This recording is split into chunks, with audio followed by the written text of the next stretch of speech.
everybody into tonight's Ryco Performance Friday Night NiS Top Split Open Series race. I am Austin Edstrom, standing alongside Sheldon Atkins and Austin Derbyshire behind the production booth as always. Sheldon, you lagged out in the middle of the A Open earlier this week at your favorite racetrack. You're getting an opportunity for redemption here tonight. Are you excited about it? We got a little bit longer race, and I know that you absolutely love this place. I don't know. Is this where I start slamming the push to talk button and scaring y'all? But no, I'm excited for it. I love this track. It's a great place. You got two really long straightaways with just about paperclip corners with a lot of room. A lot of different lines you're going to see people taking here. When we cover the truck race and a couple other races here this past few weeks, you know, you're seeing all the people all the way down to the paint, all the way up to the fence almost. It's a fun place.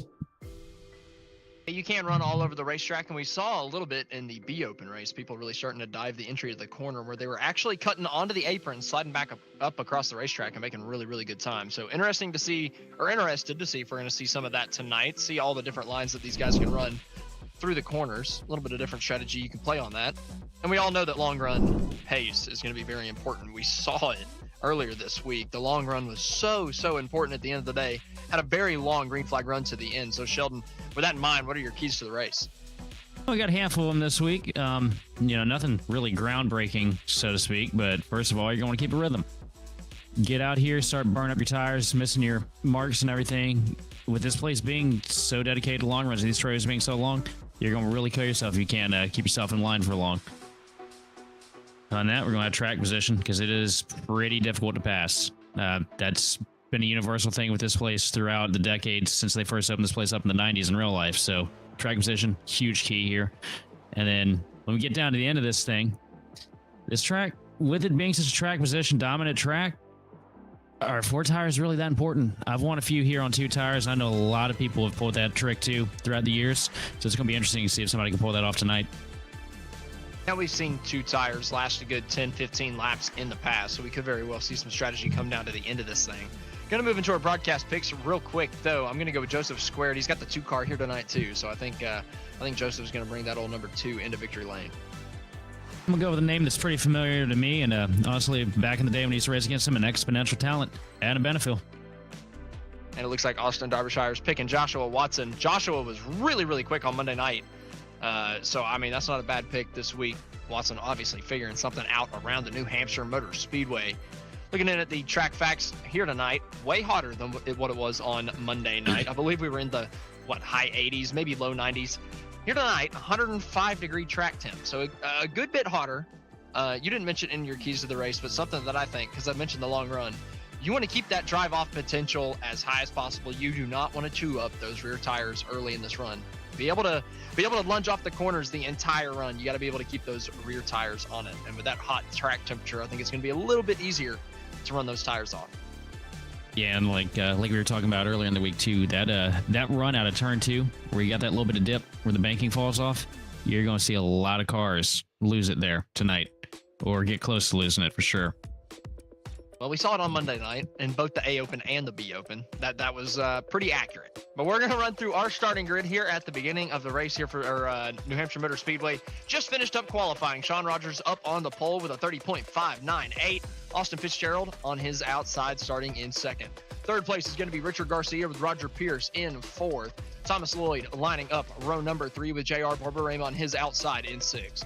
Nicholas Roman starts in the 7th place spot with Drew Blaze in 8th. Chris Wilhite starts in the 9th place position with Paul Bergoli on his outside, rounding out the top 10. 11th place, we're going to have Dylan Jones. On his outside is going to be Lucas Abreu. 13th place, we're going to have Jose Acosta. On his outside is going to be Togo Hisada. That's a name I haven't seen yet. 15th place, we're going to have James Houghton with Alan Wilson to his outside. 17th place, we're going to have Nolan Hodgson with Jason Maines. In 19th place, we're going to have John Wittendorf with Adam Benefield rounding out the top 20. Jason Wallet in 21st, Joseph Square 22nd. Justin Hickey starting in the 23rd place position with Jonathan Jordan in 24th.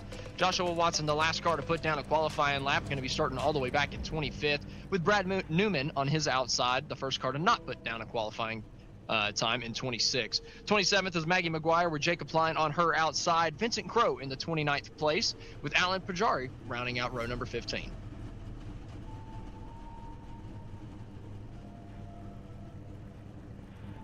Excited, Austin?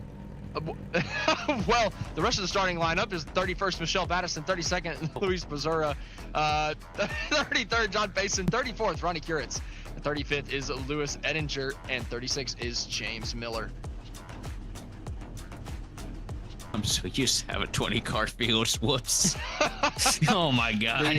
The A Open fields, I suppose, caught you off guard there a little bit, but no, we're in NIS tonight, buddy. We got 36 of these guys ready to go run for the checkered flag. I appreciate you putting me on an island like that. You're welcome. Well, hopefully that's the last Weber moment of the race. I'm hoping for it. To be fair, you've got 150 laps to make it happen again, so I think it's going to be a far cry to be done with that already. We haven't even gotten to the green flag, and you already got one in you. And Richmond is just such a great track, isn't it? I mean, this track makes me feel about the same way that Richmond does whenever I watch a race at it, to be fair. And that sucks for this week because it's also getting rain delayed, so it's got even less hype around it. I care even less about the race this weekend. Kind of sad. Thank God it only has one race a week, or one race a year, though. I mean, the last handful of years have been really pretty decent. The track started to age in really good around 2020, 2021. And since then, these races here at New Hampshire have been the best thing in the world, but they've been akin to like what we saw with North Wilkesboro this year. Yeah, they've gotten better. They're not the worst thing anymore. Through Gen 6, they were pretty bad. But the very end of Gen 6 and Gen 7 has been okay. So if it keeps trending in that direction, I'm excited for it. But the rain still puts me off. Either way, no rain in the iRacing service tonight.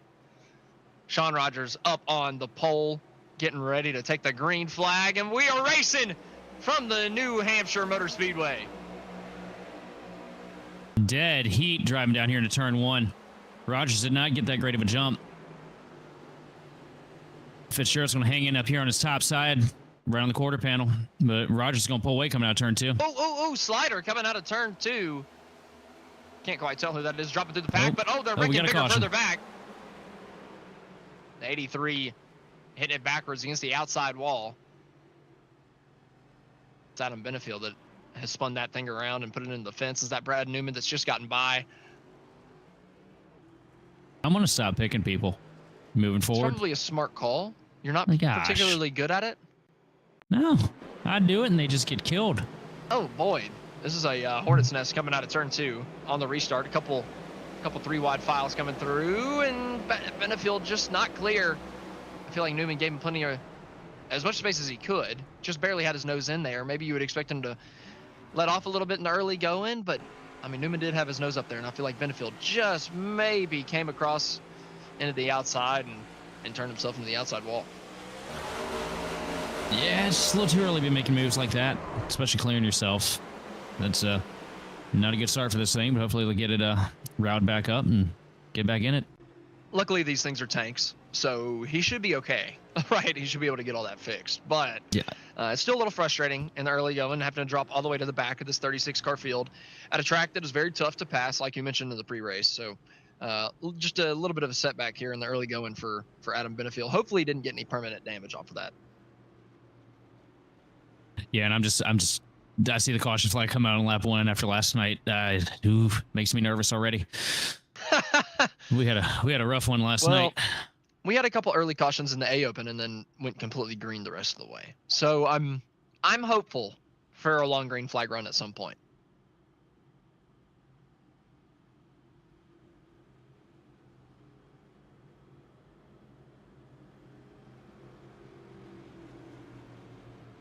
Hey, what? It's weird not seeing Maines out here. Where's he hiding off at? Yeah, it's strange not seeing him dominating up at the front of the field. Not even in the field tonight. So we're gonna have a little bit of a different style race. Typically, he leads half the thing, so you have a little, at least a little bit of an idea of how the race is gonna go. But not tonight.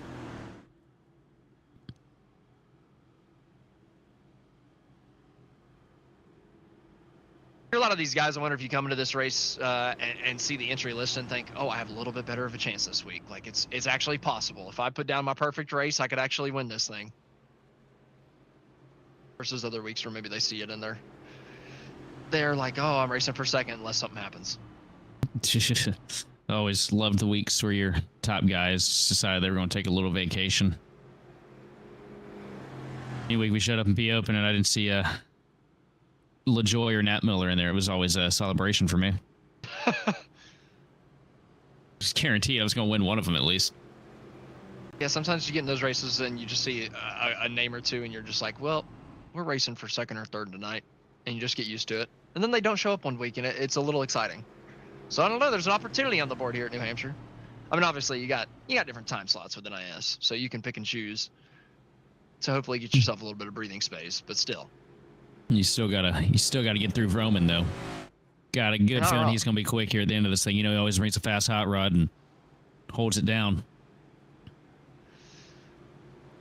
That's the thing. Just because one favorite's gone doesn't mean that there's not a couple more favorites. That's for sure. I mean, right after the first wave of guys go, you got to look back. And like you said, I mean, Nicholas Roman, he can challenge Garrett Maines. You know, I'm kind of surprised we haven't seen Sean Conklin recently. I don't think we've seen him in a hot minute. Typically, we've got a good second group of guys that come up and, you know, are just as quick. It is mind-boggling how close the fields are on here now. Oh, it's ridiculous. Where it used to be about 3 or 4 years, you know. Yeah. 3 or 4 years ago. There's no spread. No field spread like there used to be. Regardless, we're coming up to our first restart of the night. Sean Rogers getting a little bit better control of this one. Coming down to the green flag, he gets to choose when to go. So you got to think he'll be clear coming down to the turn number 1, and he is. Fitzgerald not getting going on the restart. Third place didn't get a good jump though either. Richard Garcia did not get going great. Still side by side with Fitzgerald. A little bit of contact. Yeah, Fitzgerald got a little bit of a bump from Roger Pierce behind coming down into turn 1. Got a little twitchy, able to save it. And he's going to be side by side for second place coming out of 2. Everybody side by side from second on back. Yeah, a little bit of a logjam going on right now. Oh, Pierce is really diving it in. Aggressive on that entry early. I feel like we're going to have a lot of accidents early. People driving over their heads a little bit, trying to get everything they can get, not settling into the race. A lot like we saw it in the A-Open race. Oh, and they're wrecking in the back, in the front straightaway. Way far back. I think Jonathan Jordan might have gone around. No, it's a little bit further back. Maggie McGuire went spinning out of turn number 2. We stay under green, but like I said, I think we're going to have a lot of cautions tonight. Almost another one. They're swatting flies back there in the mid-pack. We're going to have some issues over the first 50 laps, I think. That was the thing I was talking about, though. You saw those guys getting loose down on the back straightaway, and that's one of the big problems with this track is you come out turn 2, it feels like you got all the grip in the world, and as soon as you get to that straightaway, it's just all gone.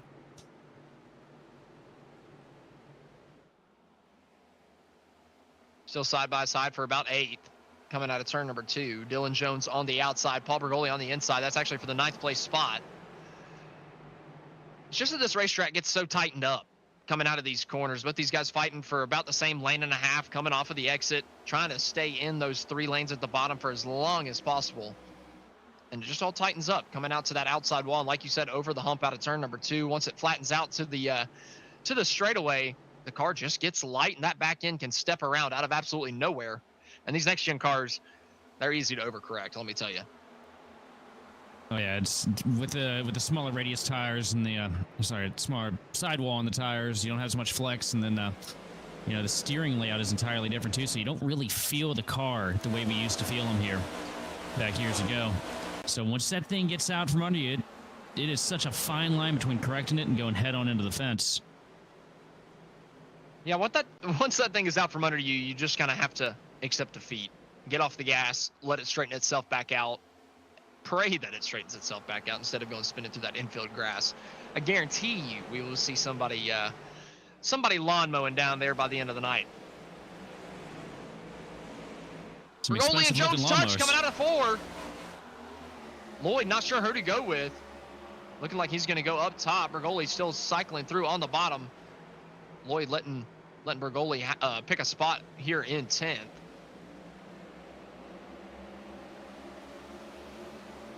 Yeah, this is so hard to contend with that momentum on the top line coming through the corners here in New Hampshire. Lloyd's going to try to do it now to Bergoli on the inside, trying to pick off that top 10 spot. Bergoli a little bit out wide, dipping those 2 tires into the black on the top. Able to get a good run off of the corner, though. Able to keep it consistent with Lloyd, who side drafts him back and pulls him back a little bit further up the racetrack. Nicholas Roman battling side by side with Fitzgerald coming out of turn number 2. That's for 3rd. Roman's moving up pretty quick. 7th to 3rd in just a handful of laps. That 95 is coming. Oh, yeah. But that's what we see out of him every week. I mean, Roman's great. I mean, that's apparent, right? The amount of wins he's gotten in this thing so far this season. Always in the picture. Always steady. Oh, no. Roger Pierce in the wall. Hard hit. Roger Pierce coming to a stop. People scattering. I was nervous of a couple close calls there, but Pierce, that's going to be the race over for the 27. Huge contact to the inside wall coming out of turn number 4. Lost that thing coming out. Never got it back under control. Going to get a replay to see exactly what happened to the 27. Maybe just a little bit too late. Caught him right on the pop. Coming out of the corner side by side with Fitzgerald. Fitzgerald coming down. Pierce maybe getting pinched off a little bit. Ooh, Fitzgerald coming off the wall. And hip checking the 27 as he got loose. Yeah, that's just all it takes is the slightest little bit of contact.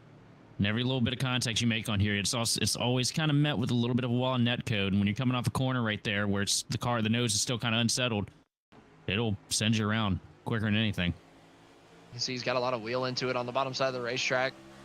The car has just lightened up, and yeah, he just gets hip checked. Ooh.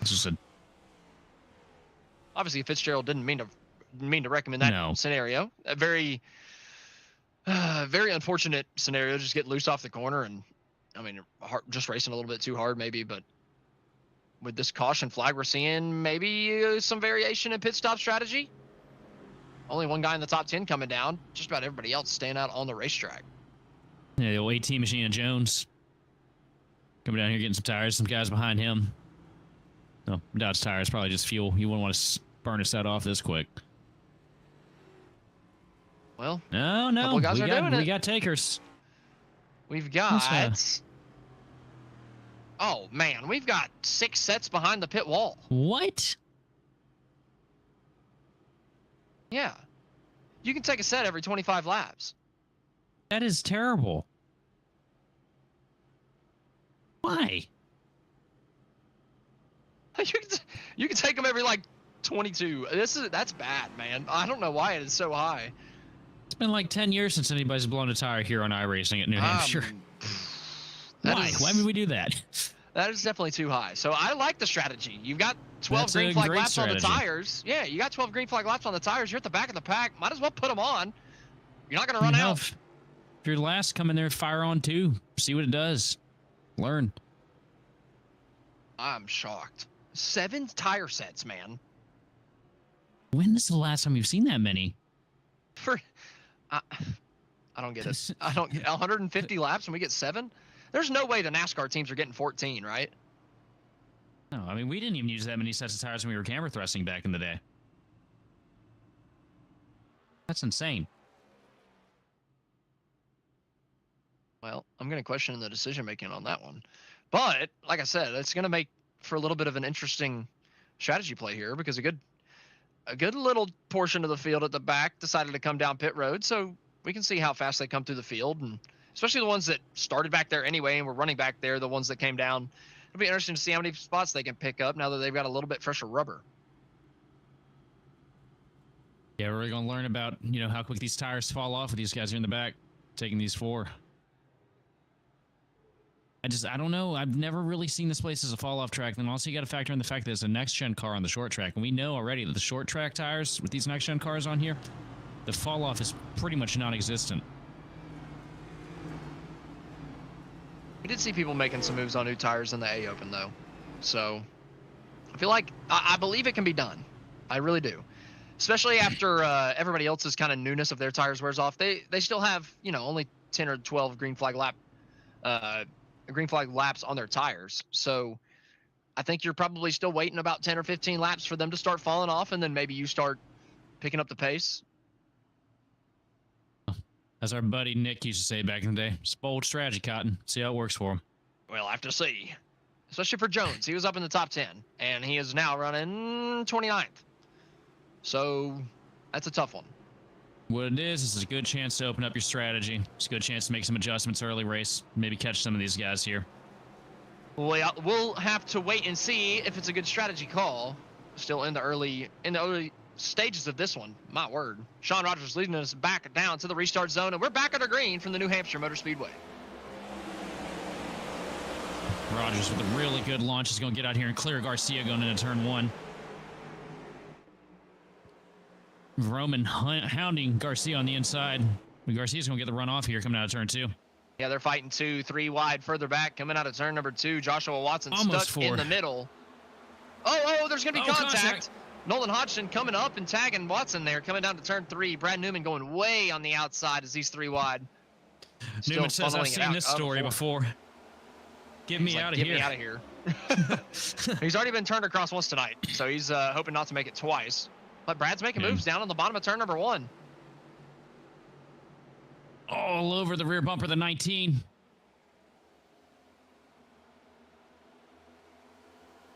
That's an absolute hornet's nest right there. Yeah, the restarts are something to watch here. They can be pretty entertaining. You're always just on the edge of your seat because you know they could wreck it out of turn number 2 just about any time, especially with how far they fan out and come together coming out of turn 2. Will Height to the inside here, looking to pick up a spot. That's Drew Blaze that he's fighting with. Sliding them a little bit through 1 and 2, trying to get a better center of the corner, get the drive off, not able to do it. Blaze maybe a little bit too high coming out of the corner. The two are still side by side. They're side by side right in front of them. They're side by side right in front of them. That finally gets sorted out as Nicholas Roman makes the move on Richard Garcia, but right behind him, Fitzgerald, Borborema, they're going at it for 4th. Good tight battle here. Borborema just can't really quite get the entry that he's looking for over here on the 15 of Fitzgerald. He doesn't really drive it in very deep through the center of the corner. He didn't gain much, if any, whatsoever. You would expect maybe a little bit more gain through the center or exit of the corner if you give up so much on entry, but Borborema really did not get much through the center or exit, just kind of held it even after giving up on the entry. So gonna have to drive a little bit harder on entry if he wants to actually make that move stick. A couple people getting pretty close to the fence back there coming out of turn number 4, pushing really hard.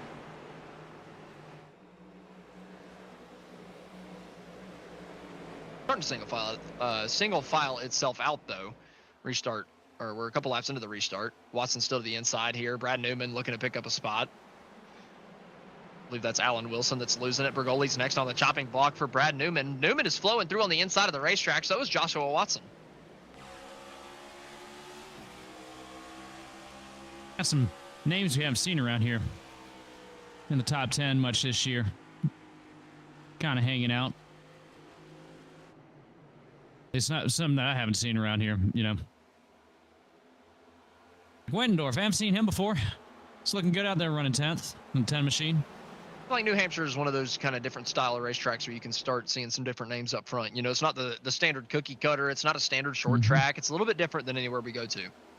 And I like, too, what we see here. You see a lot of variation in the lines. You got some guys going way down to the bottom. You got some running up to the top. Then you got others that are taking that old-fashioned diamond. And another one's cutting it off the end of the corner. It's just so cool when we go to places like this where you get options and you get your own little toolkit built up on how you're going to get by these guys. Yeah, there are different ways to get clean air. One way, like how Vroman's been doing it, kind of entering on the back bumper of Rogers, but then cutting down to the left ever so slightly, getting that left front nose in the clean air. He's doing it really well through turns 1 and 2, and he just gets a run out of turn 4, even whenever he wasn't getting that much clean air. The 95 with a dive to the bottom. Flying. Side by side for the lead coming out of turn number 2. Vroman has picked his way through the field, started 7th, looking for the lead. We're only 25 laps into this thing, and that 95 is coming to the front, drives it in deeper down into turn number 3. Rogers tries to get it down to the 95's door, but Vroman is going to pull forward through the middle of the corner. Garcia is going to make contact with Sean Rogers. Slows them both down. Fitzgerald to the outside now of Garcia for 3rd. That's the thing, though, with this place being as difficult as it is, you got to claw, you got to scratch. You see an opening, you got to go for it. Because you don't know if you're going to get that opening again later on in this run once everything settles out on these tires. Man, that's the best feeling if you're Nicholas Roman. You've just drove through the field, you're making the pass for the race lead, and then as soon as you do, 2nd and 3rd make contact behind you, and all of a sudden, bam, you got a half a second of a gap. You don't even have to worry about pressure from behind. You can just start running your own pace, running your own race, saving the tires out front, in the lead, in the clean air. and just hanging on for the long haul. Oh, that's a great feeling. One I haven't felt in a long time, but Roman's out here showing us why he's the one car in this thing, man. I think John, one of the greatest feelings races anymore? Dude, I don't want to talk about it. Oh no! I actually don't want to talk about it. Sheldon. It has been a rough stint. Just nothing feels right anymore to me. We need to get you back on centripetal circuit. Oh God. Relearn the basics. Ouch. We're gonna put you through the ringer, buddy. We're getting you back up to 5K where you belong. It'll happen one of these years. NTM 8 is what I'm looking forward to. Okay. Well, good luck with that. Yep. Benefield's still recovering. See you guys when I'm 40. Benefield's still trying to recover. He's on the inside of Nolan Hodgson. It's going to be for the 18th place spot. So Benefield is actually coming through the pack relatively nicely for that, for having that earlier spin in the early going, putting himself in that outside wall, getting a little bit of damage. He's got it fixed. He's starting to move up through the pack. Yeah, just creeping his way through here. That goes to show how nice the damage model is to these guys nowadays. Back when you and I started, it not be a race ender. Yeah, back when you and I started, just getting run over from behind would be a race ender. You're not kidding. I mean, holy cow. You get tapped in the back end, somebody try to pull a bump and run on you, and you lose about 40 or 50 RPMs. Still don't understand that one. Well, luckily those days are over. Thank God. I say that, but the racing was more fun from the driver's seat, so it's tough for me to say. They just had tougher bodies, man.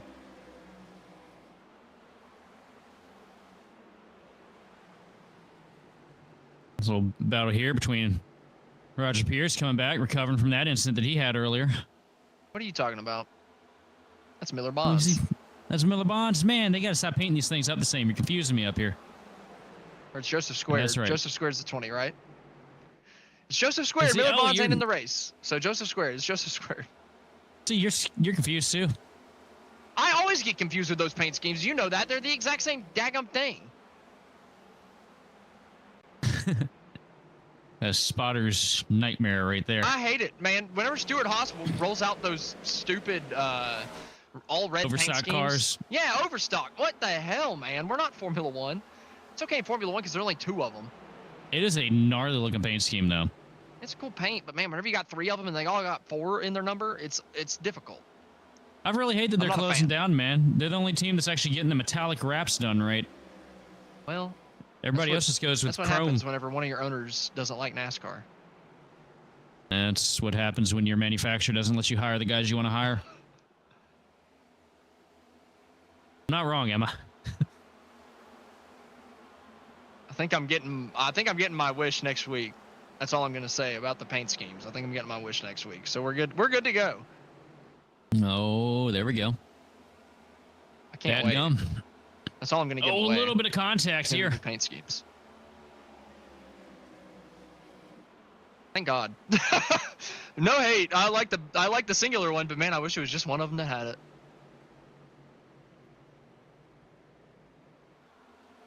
Still side by side coming out of turn 2. This is way further back in the pack. We were talking about Benefield earlier in 18th.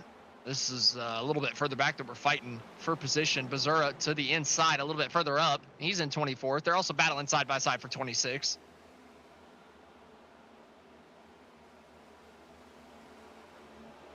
Oh, never mind. I'm not getting what I wish for.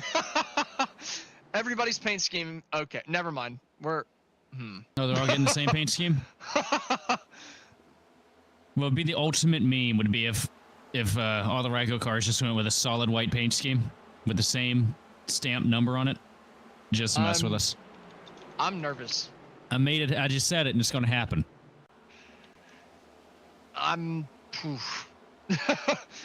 They're not making it easy on us. That's for sure. How bad? How bad we looking? I'm nervous. That's all I'm gonna say. Oh, great. Well, either way, we're just gonna have to get used to it. Oh, big slide coming out of turn 2. It's a little bit further back in the pack too. Oh. Now too wide, just about 3. Wallet way to the outside. I thought the white machine in the middle was gonna force that 3. Dylan Jones still trying to work his way back up through the pack. Becerra on the inside, looking a little slow. Jones trying to take it. Thought those new tires would maybe come in handy at some point, but Jones has only gotten up to 26. Yeah, this is what I was worrying about with that strategy when I was talking earlier about the tire fall-off being pretty much non-existent here at this place. He was on 15-lap fresher stuff, and he's still floating around 26 at the moment when he was running top 10 earlier. The highest runner on the fresher tires is Justin Nenke up in 22nd.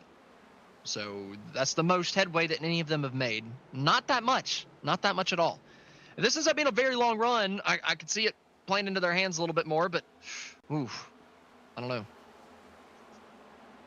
Not really working out too much so far. No, and the tires, once you get them up to temp 2, they equalize pretty quick on these short flat tracks.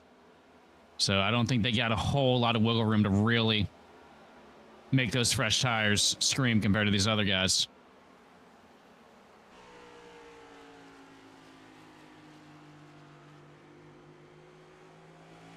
Just about 40 laps into this thing, nearing the 3rd waypoint. What time do you think we're going to be seeing the green flag pit stops? Do you think they cut it right at 75? Split this thing halfway? That's a good question for somebody that's been dumped out on throughput the past week and a half. I couldn't tell you, man. Man, you ain't got any idea about the strategy. Come on now. Look, man. Figure it out. Come on, crew chief. Y'all got Junior tonight, not Letarte. Oh my. Where's my number cruncher at?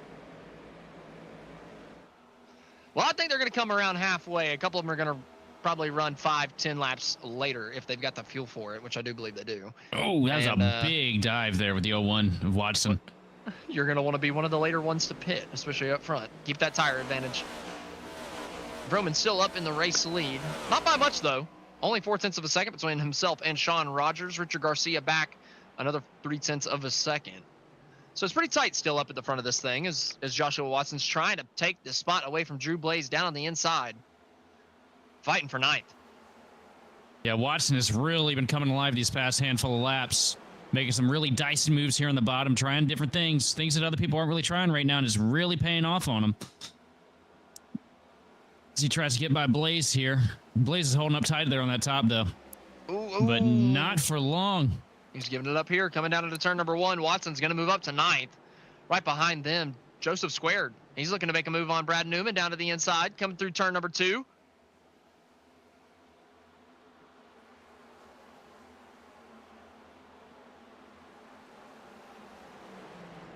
Down into turn 3, Joseph Squared driving it in a little bit deeper. He started way back in the field.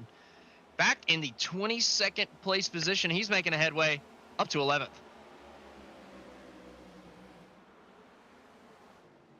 It looks like those Ryco machines are really starting to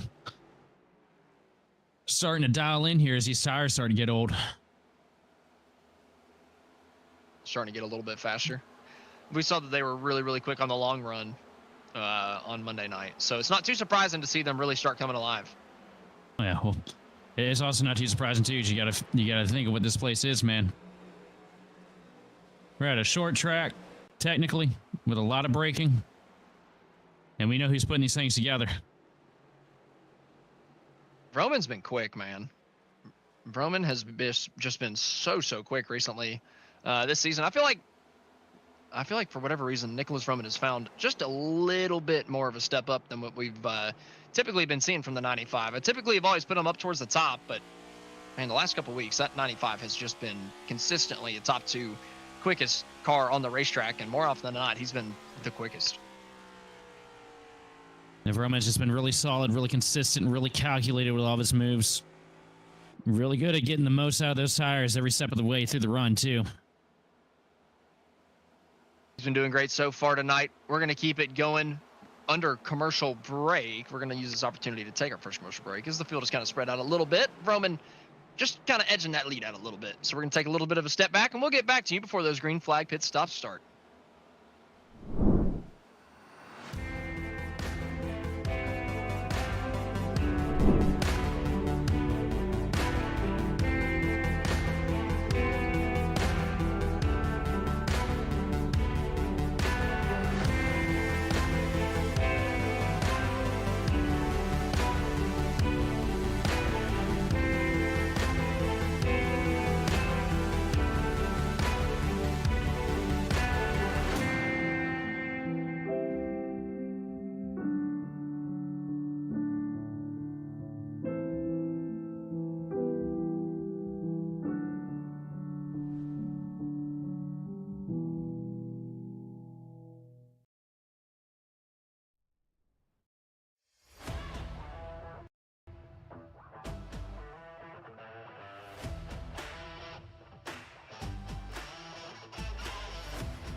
Racing isn't easy, but experiencing it is. iRacing puts you in the driver's seat with the industry's leading sim racing game.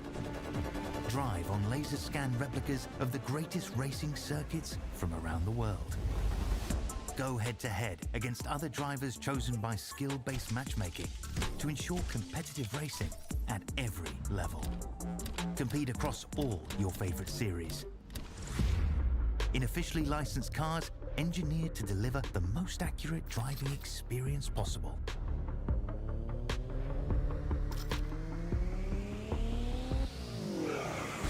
Join a race or host your own with players from across the globe. Race against the computer or in a league with friends. Feel the thrill behind the wheel. Visit iRacing.com.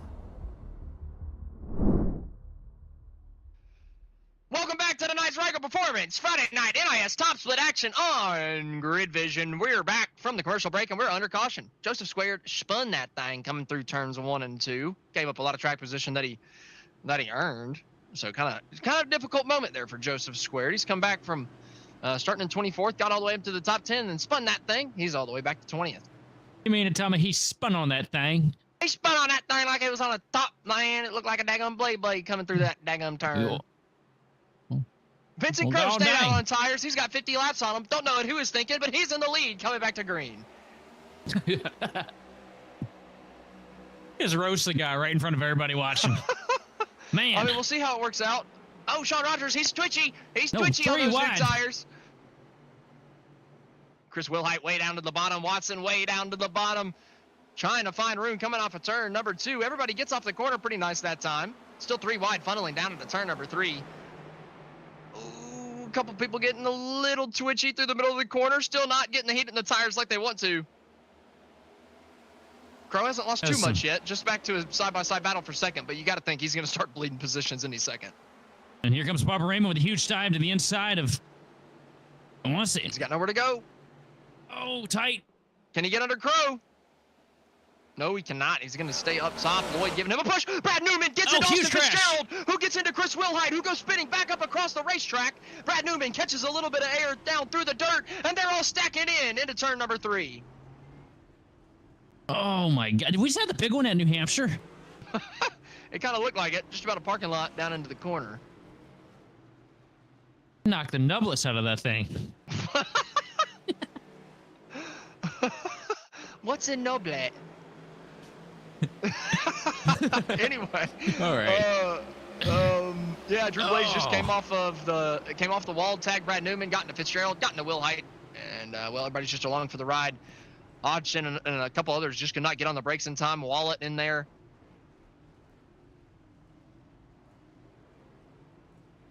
He lost the nublets. Oh, man. Yeah, it's just, looks like he got loose coming. No, not quite. Just, that's a hard angle to determine anything. I'll be real with you here.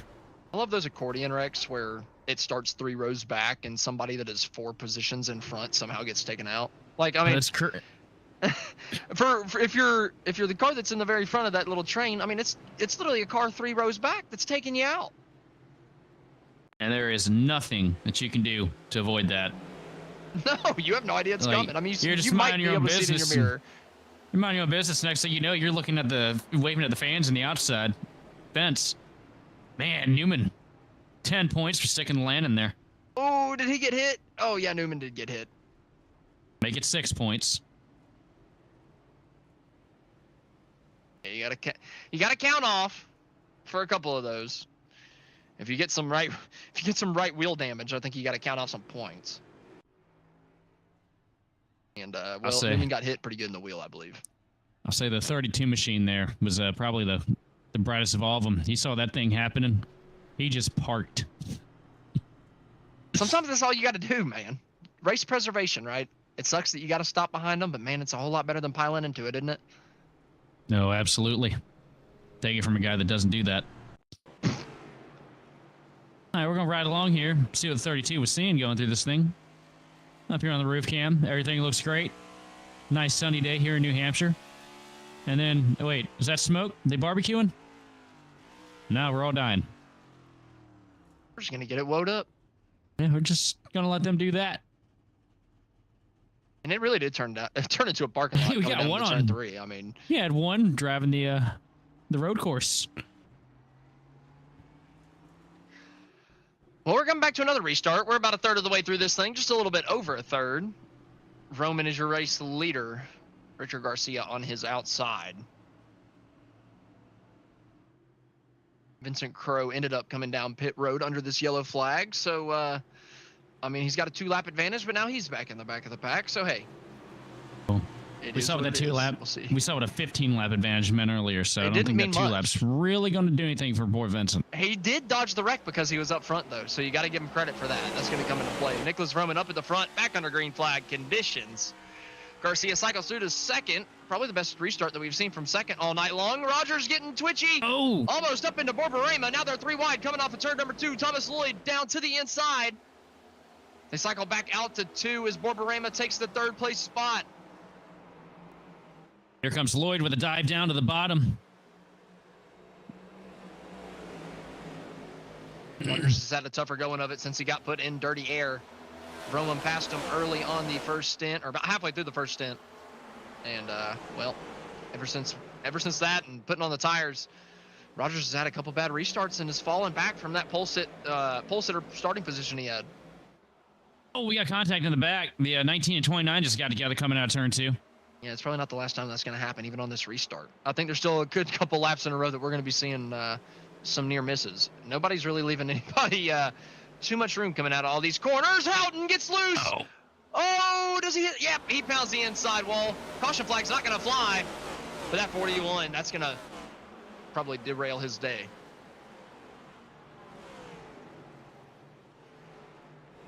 Let's hope it didn't make him angry.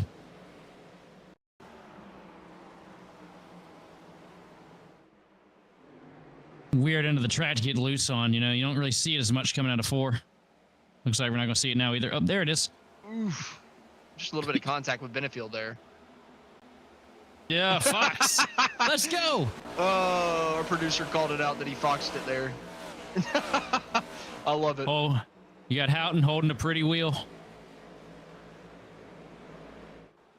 Got a Russ Boyer too. Man. Lloyd's still not able to get it done on Rogers. Going to send it down here in turn 3. I think he's going to get it here, though. Rogers is holding on really good on that outside line. Yeah, Rogers is still hanging on, but it's really just hanging on. I mean, he was up in the lead just a couple moments ago. He had the pole sitting time, and he's fallen out of the top 5 already. We're only a third of the way through the race so far, so not a good omen for the rest of the race. Here we're going to get a good view at James Houghton. Yep, just big slide coming out of 4. Everybody did a great job there getting around him too, by the way. I mean, that was a tough situation for all those guys to be in. Benefield and Paul Bergoli on the outside. Very tough situation for them to be in, and, well, they got through it fine. Houghton didn't, though. Well, major props to Houghton, too, though, because he could have made that a lot worse. He could have tried to counter out of it, and next thing you know, he would have been spun head-on into the wall coming out of there, and everybody would have gotten into him. He did a good job letting that car go where it wanted to go. Just minimize the bleeding on that incident the best he could. That's the one bad thing about spinning out of turn number 4 compared to 2 here. If you spin out of 2 like that, in that exact manner that Houghton spun out, I feel like he could have ripped that thing back to the right in the dirt and saved it. Just spun it out maybe and not gotten any damage. But coming off of turn number 4, if you're angled down to the wall like that coming out of that corner, you've got no chance, buddy. No, there is nowhere to go. It's about as bad as Dover. Oh, you get loose coming out of 4. I'd have to agree. If you lose it, you're done. Like, it's just too tight. There is nothing you can do. Oh, tight racing here between the 17 and another one of the 1 cars. Costa on the inside, Bazura on the outside. Coming down into turn number 1. You're not wrong. Really tight between them coming through the corner. Just about nothing between them. There might be contact. Bazura came down, might have made a little bit of contact with the right side of Acosta's car, but they both keep it straight. Acosta takes the spot. Tell you what, these guys are aggressive tonight. Oh. little twitchy a little bit further ahead. Oh, Oh, yeah, another my word. close battle. A lot Yeah, of heavy Miller side and drafting. Nobody giving any room off the corners or in the middle of the corners for that matter. Got a feisty one here tonight for New Hampshire. Ooh, Benefield, I believe, was trying to get to the inside of Joshua Watson. It didn't pan out. He got a little loose into turn 3.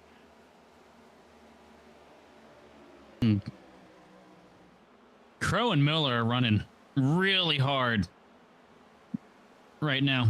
Crow's popped the left side of Miller's car about 3 or 4 times here these past couple laps. Crow's doing a good job since the this. restart. He only has the 2-lap fresher tires, but he started 22nd, and he's up to 17th, looking for 16th. I just don't remember this place being so aggressive. It's this car. I mean, you just have to drive like a prick. Well, dadgum. I mean, it is what it is. Like, this car rewards you for driving like the biggest jerk. I mean, and it translates to just about every racetrack, especially these tight racetracks where you're off the throttle for so long in the middle of the corner. You got to drive like a knoblet.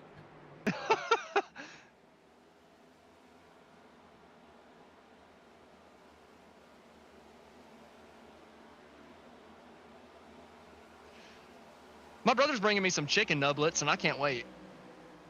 I didn't know chickens had those. Yeah, Vincent Crow's doing great. He's up to 16th. That's kind of surprising me. I thought with a very, very minimal tire advantage, he would be having a harder time coming through the field. He's picked up 6 spots. That's a dang good restart.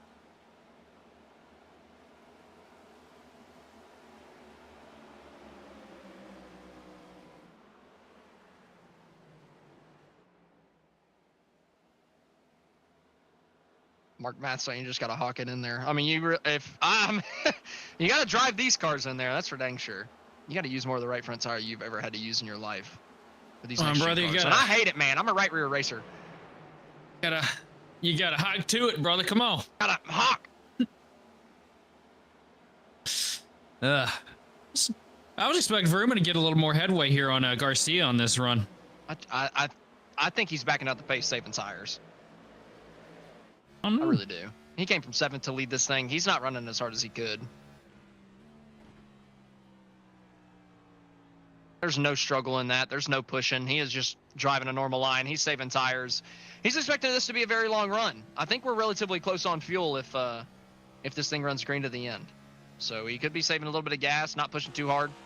Yeah, look at that tires. TC. Running 3rd and 4th gear all the way around this place, shifting down, coming into the corners, getting that momentum built up, driving it off, getting about halfway down the straightaway, throwing it up into 4th.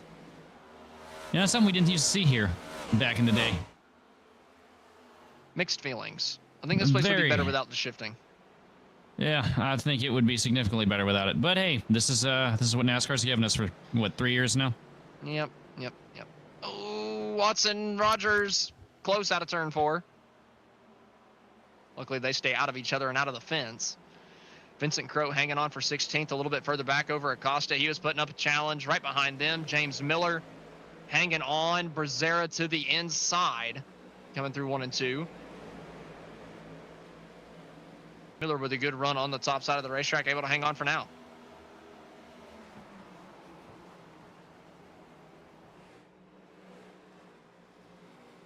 Contact, he draws him at the racetrack.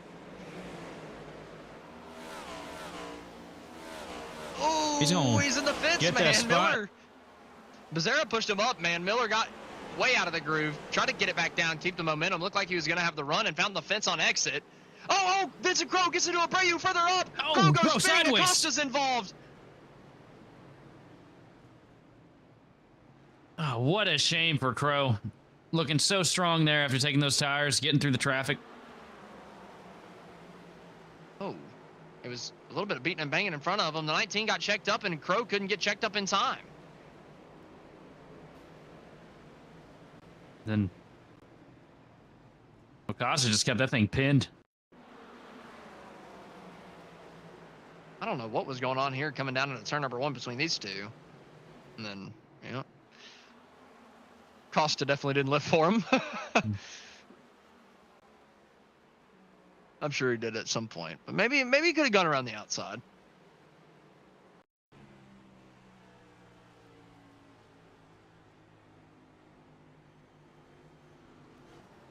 Nope. His RPM stayed pretty straight through the board there. Hey, man, sometimes you're just that committed. The benefit of the doubt if I can. But most of the field, I believe, coming down pit road. I mean, they got so many tire sets, you might as well come down, right? No reason to think about not wasting them. You got plenty to go around for the rest of this race. Yeah, they got about 100 dadgum sets of tires out here. They do have about 100 dadgum sets of tires. What the hell's up with that iRacing? Dadgum. Pretty close.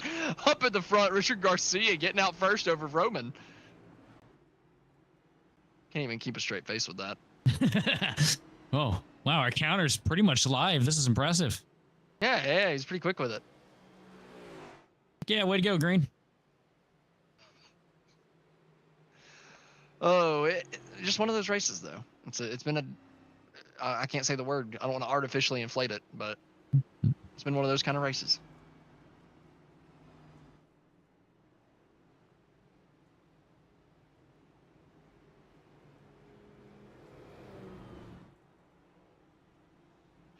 So what do you think of Garcia taking 2 here? We've got 25 laps on the tires. Do you think this is a good strategy with half the race remaining? It gets you track position. And it's an experiment for later in this thing, too, you know? He was running second or third already. Yeah, he's running second. He wants to get the lead, see if that clean air is going to be any better. I think he might have just beat him out. I might be incorrect. Let me go back and check. He might have taken 4. He took 4. He just beat Roman out. Roman making a mistake on pit road, you don't see that often.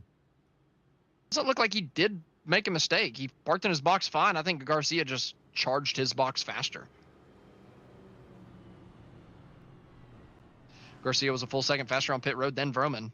And I really think most of that was breaking down, coming to the box. And Garcia has a shorter run out to the exit. He qualified 3rd, Roman in 7th. So Garcia might have been able to get to the exit a little bit quicker.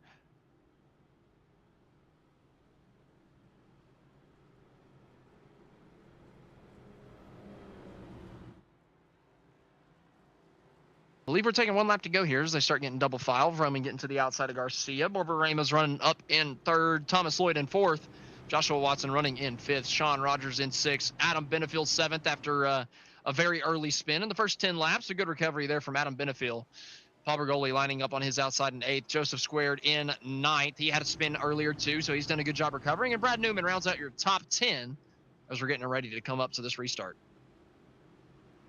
Joseph's done an excellent job. He just about knocked the whole front clip off that thing when he got turned earlier. Yeah, how the heck is he back up to 9th?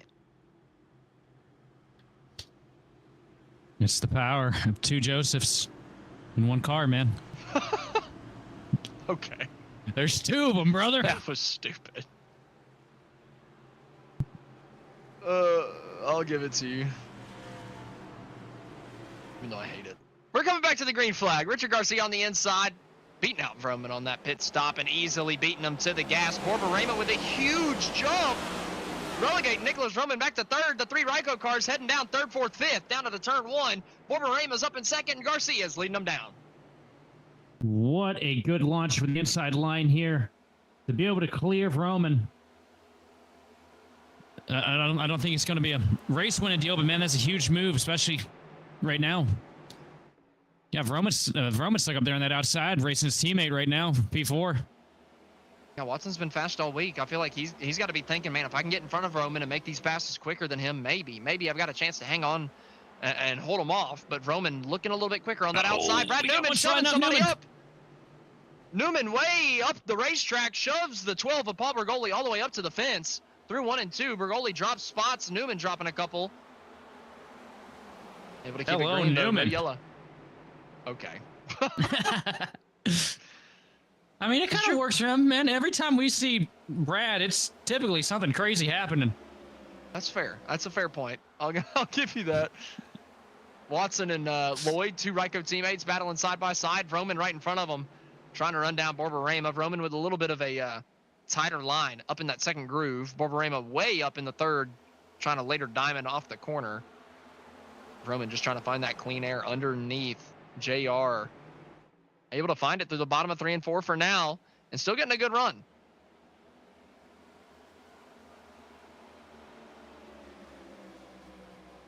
And further back down across the start finish line, Paul Bergoli goes spinning into the outside wall. I believe Drew Blaze has met him there. The arc break there. Dadgum. It was Justin Nanke that met him up in the outside fence. Coming down the front straightaway, this was well out of the corner. It was Drew Blaze that might have turned him. Paul Bergoli found the fence. Blaze was just offset to the left, got his back bumper. Nanke kind of gets collected up in it a little bit further up, and there you go.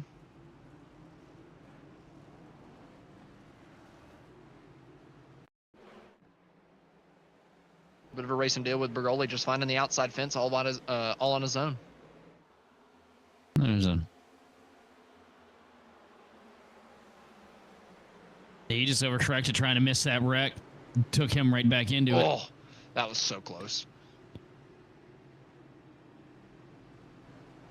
Well, we have a little bit of a break in the action, so we're going to use this opportunity to talk to you about our presenting sponsor, Ryco Performance. At Ryco Performance, we're more than a setup shop. We're a performance provider, preparing you weekly with data and setups to get you ahead of the curve of the competition. Whether you're a seasoned sim racer or a weekend warrior, our cutting-edge data packs and one-on-one coaching sessions are tailor-made to push the limits of yourself and your virtual race car, giving you the winning edge that you crave. Why should you choose Ryco? Well, we have expert craftsmanship by a team of seasoned builders, cutting-edge performance enhancements tailored to your vehicle, and unrivaled coaching and reliability to handle the most demanding circuits on the iRacing platform. For more information, visit us at ryco-motorsports.com, where we build champions and deliver results. Big thank you to Ryco Performance for sponsoring the Ryco Performance Friday Night NiS Top Split week in and week out. Gotta love it that we get to come in here every single week and put on this show. And this has been a pretty decent show from New Hampshire so far, I gotta say. Typically, I'm not a huge fan of this racetrack, but I feel like this race has been pretty good. Yeah, I love the top split racing here at New Hampshire too. It's amazing. Look, man, I'm just waiting for my nublets. That's all I can think about. The nublets. I'm ready for my nublets. I'm ready for a nice cold bowl of HendrickCars.com after this thing. Okay. I don't know what that's supposed to be code for. Top split. Little bowl of cornflakes, man. You know, Kyle Larson threw back to it a few weeks ago. HendrickCars.com. Okay, yeah. I got you. I really should have picked up on that one. What a nublet. I am a nublet.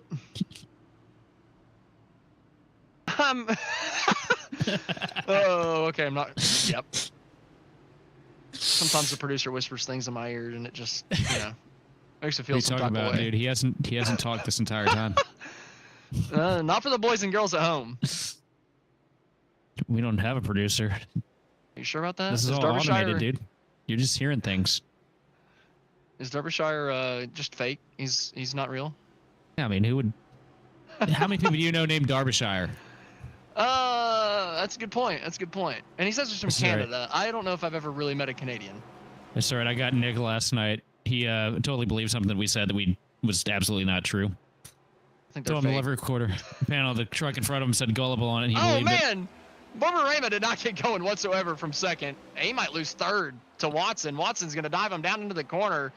Oh, nothing Borborema can do. Watson slides him, shoves him up out of the groove. Look at Joseph Squared running all the way down the apron to make spots there in 1 and 2, and it worked. I told you, man, they were doing that on Monday. GridVision China? What? Okay, my producer's making me lose my mind. Brad Newman maybe squeezing Benefield up a little bit. Tight between these three going off of 4. Shelton, shut the hell up.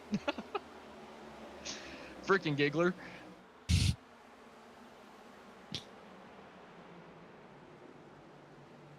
You told me to shut the hell up. What do you want me to do now? Oh, little contact. He got him. Oh, he's spanning. Newman and Benefield around in a daggum. huge crash. It took the rest of the field with it. Brad, no, why would you back up across the racetrack with no brakes? What? Who the hell?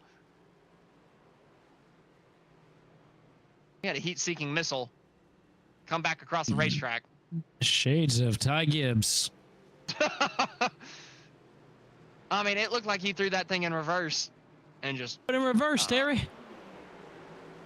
We're going to catch it coming out of turn number 2. Benefield a little bit quick These- coming out of the corner. Got to Newman. Both of those guys go spinning, and it all gets pinched off on the exit of the corner. Well, that You've right heard of there, whack-a-mole. How that about was stack-a-mole? Oh, that my... right there what was a in little the- bit of payback there between Benefield and Newman. Because the corner before, if you remember, Newman slammed right into the door of Benefield, and looks like Benefield wasn't too fond of that. Well, unfortunately for both of them, they both go spinning. So Yeah. it doesn't really work out for either one. It doesn't work out for a lot of guys. A lot of good cars just got tore up in this mess.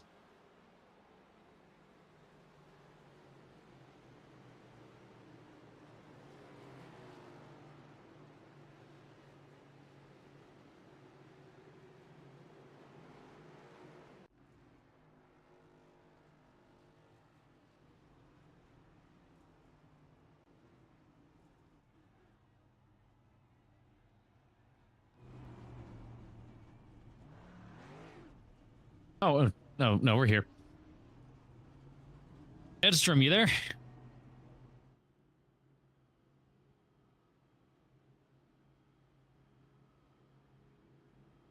Oh, no. We've lost our nublet, guys.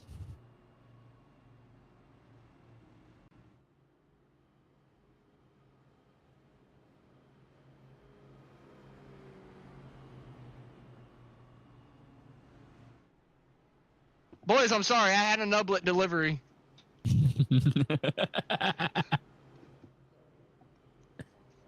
Dadgum. You had me going there. Priorities. A nublet, Roger. We got Roger Pierce over here watching the chat right now, really concerned about what's going on. Oh, yeah. We're eating nublets. It's gonna be really bad if that's like actually a word that is like a slur that we have no idea about. Like that's gonna Oh, really man. suck. Oh, we just get flat out canceled for it. Let I'm me, here for it. let me pull up Google real quick. Yeah, let me. Where's Urban Dictionary? We're about to find out if we can say this word.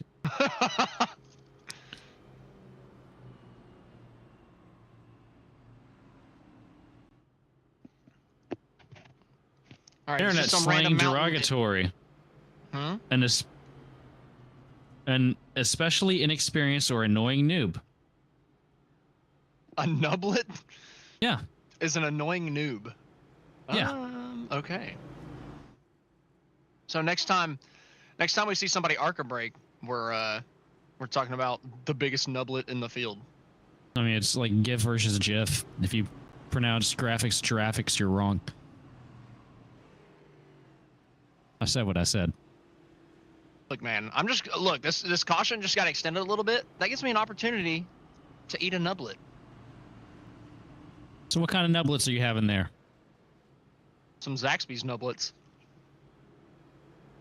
Hmm. Yep. Anytime I hear Zaxby's, I think of a really bad fight at a track out in St. Louis about a half a decade ago. Were you there? No, I just that video lives rent free in my head. Oh, I don't Townley know the and reference. Gallagher fighting after a truck crash. Oh. Yeah. How could I forget that? The RKO lookalike or whatever it was called. I don't know my wrestling moves. It looked more like a cuddle puddle to me.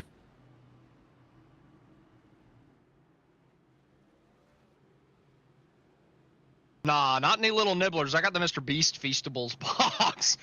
It gives you two pieces of toast and cheese curds, dude. Like, it's solid. So I got nublets and cheese, little cheese things. Look at that. I call that a double nublet.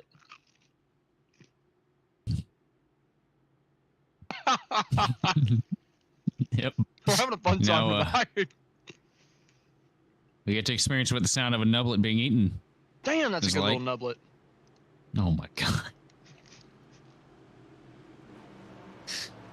I enabled this for the first 80 laps, and now here we are. Oh, we're having fun with it. We're having fun with it. By God. Hey, we only got 60 laps to go coming up to this one. 61 laps to go, I should say, because they have to add one here for nothing. But either way, we're coming back down to the green flag. Richard Garcia leading us back down. Watson with a good restart. He's going to jump his teammate for second.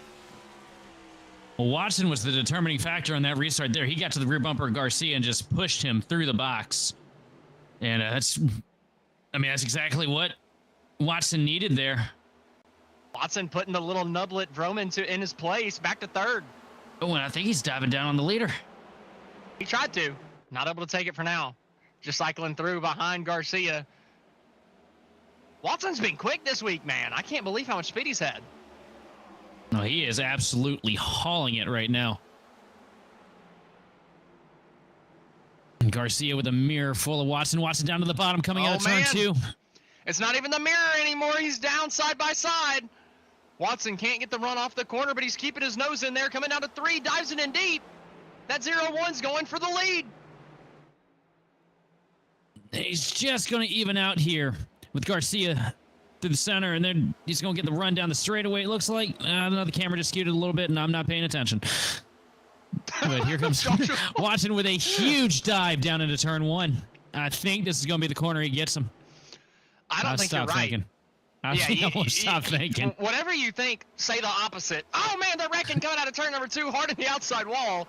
Goes one red car. Can't quite tell who that is. And they're all swerving.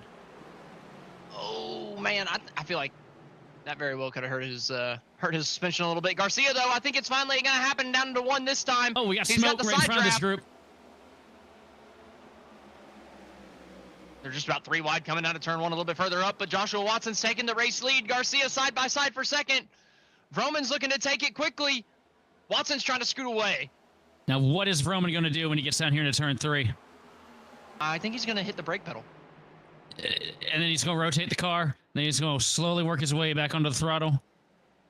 You forgot shifting. We forgot shifting. Oh, yeah. Man, I knew we forgot something. Oh, he's so quick. He made that move, and he's gained time on Watson. What the hell, man? He's gotten right up to his back bumper. And Roman is just an animal. Got that dog in him. You like animals, don't you? No. Oh, Good. Yeah, no. Oh, stop. There's no right answer for this. We got Vroman diving down to the bottom. He's going to get him cleared. Oh, man. Vroman's in the lead. I mean, he was animalistic coming up to the lead, wasn't he? Absolute beast mode from Vroman here. It's just stupid quick. Making the rest of them look like a bunch of nublets. I'm glad you said that, because I just put a nublet in my mouth. We all could hear. We could tell. Good. I'm having some ASMR in our racing tonight. You sound like a cow chewing its cud.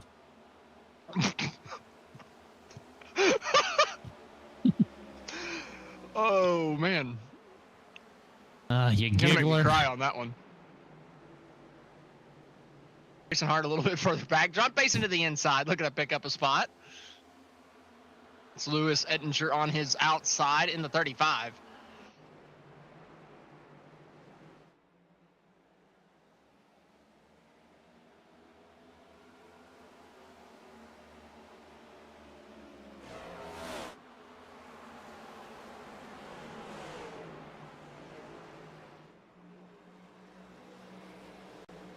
Well, we've got a little bit of a lull in the action as most of the field has spread out. And I want a little bit of time to eat my nublets. We got to spin them back straight away.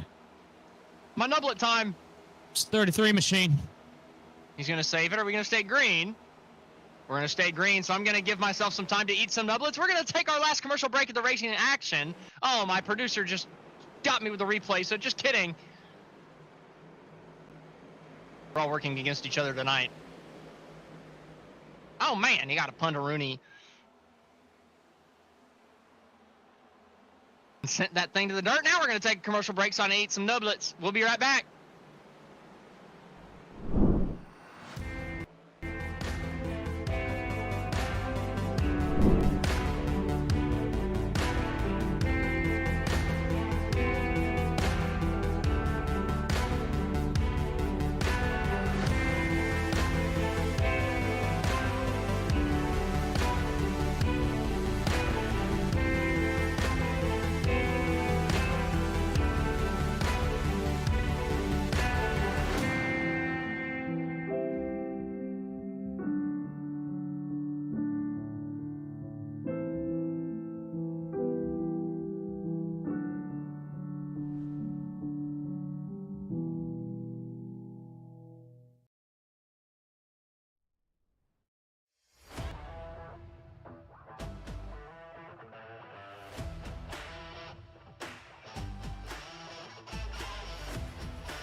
Racing isn't easy, but experiencing it is. iRacing puts you in the driver's seat with the industry's leading sim racing game. Drive on laser scan replicas of the greatest racing circuits from around the world. Go head-to-head against other drivers chosen by skill-based matchmaking to ensure competitive racing at every level. Compete across all your favorite series. In officially licensed cars, engineered to deliver the most accurate driving experience possible.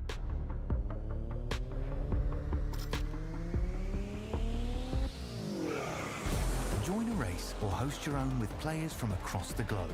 Race against the computer or in a league with friends. Feel the thrill behind the wheel. Visit iRacing.com.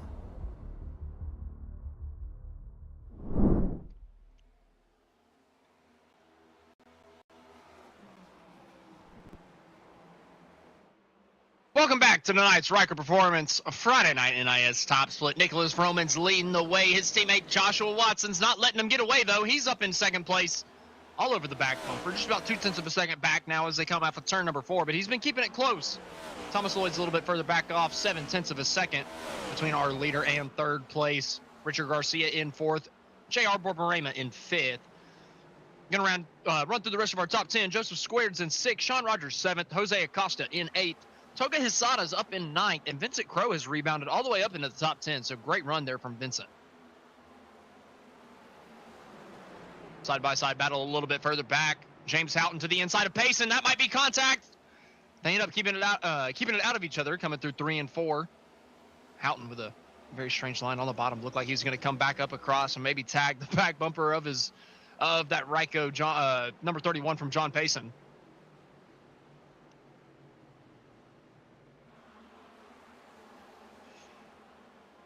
And these guys are all over each other right here in the middle of the pack and all over for the race lead. Watson has just not been able, he's not been able to make a move, but he is not letting that 95 get away.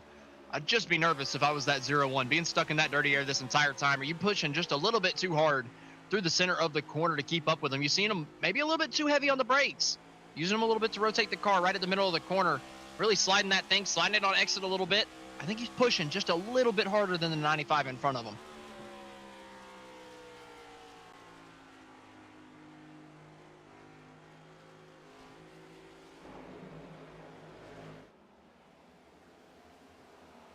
I feel like it's starting to come right now. Watson losing ever so slightly out of both of the last two corners. I think he's starting to hit the struggle bus ever so slightly. We do have 36 laps on these tires for most of the field. John Whitendorf, the only one in the top 14 with newer tires. He's got 23 lap old tires, up in 11th, making some headway. Joseph squared in a tight battle with Borborema. That's going to be for the 5th place spot. Both those guys flowing through the center of turns 3 and 4. Joseph trying to get the run out on the bottom, trying to get the pass completed. Excuse me. The Borborema is fighting back hard on that outside groove, driving in just a little bit deeper down into turn number 1. Joseph rolling the bottom ever so slightly better through the center, and it's going to result in them being even coming out of turn number 2. But the yellow flag is going to fly on lap 111. 40 laps left, and we've got Nanke sideways and the 33 stuck down in the inside fence. It's Alan Wilson.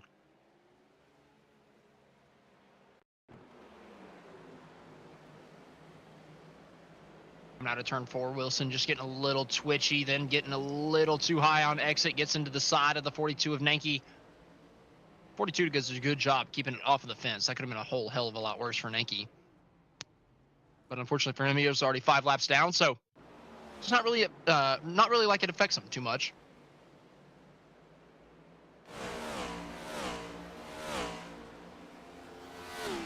Gotta think every single person in this field is going to be coming down pit road here. Basically no reason to stay out. You know that we're just with the tires at this point.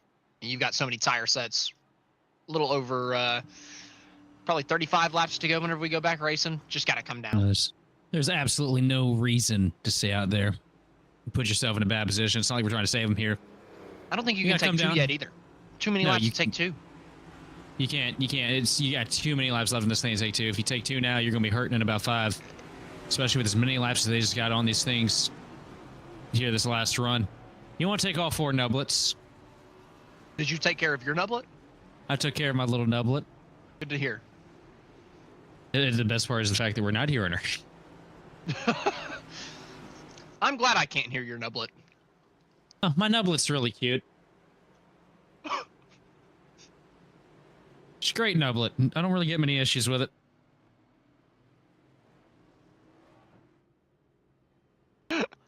I'm just crying over this, man. This has been so stupid tonight. It's not as bad as our brain rot Sonoma. I don't know why you didn't like my brain rot. I'm so beta. You didn't like me rizzing down to Skibbity Lane? Stop. I'm squatching over here, bro. I'm trying to rizz up Livy Dunn with Baby Gronk in Ohio.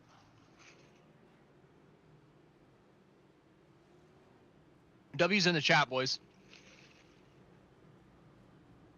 That's right. I'm sorry. I'm sorry. I'm dying over here. I've started getting words of the day, and this today's was exponentially. So yeah. How is that? Wait, why is that a word of the day? Was this a word of your of the day for your nublet? This is the word of the day from Mr. Green in the chat. We got the whole Harvick thing going, so. I don't blame him. I don't blame him. Every time I scroll across that stuff on Instagram, I get very uncomfortable that I know what it means because I've seen so much of it now that I actually am like starting to understand it. It scares me a little bit.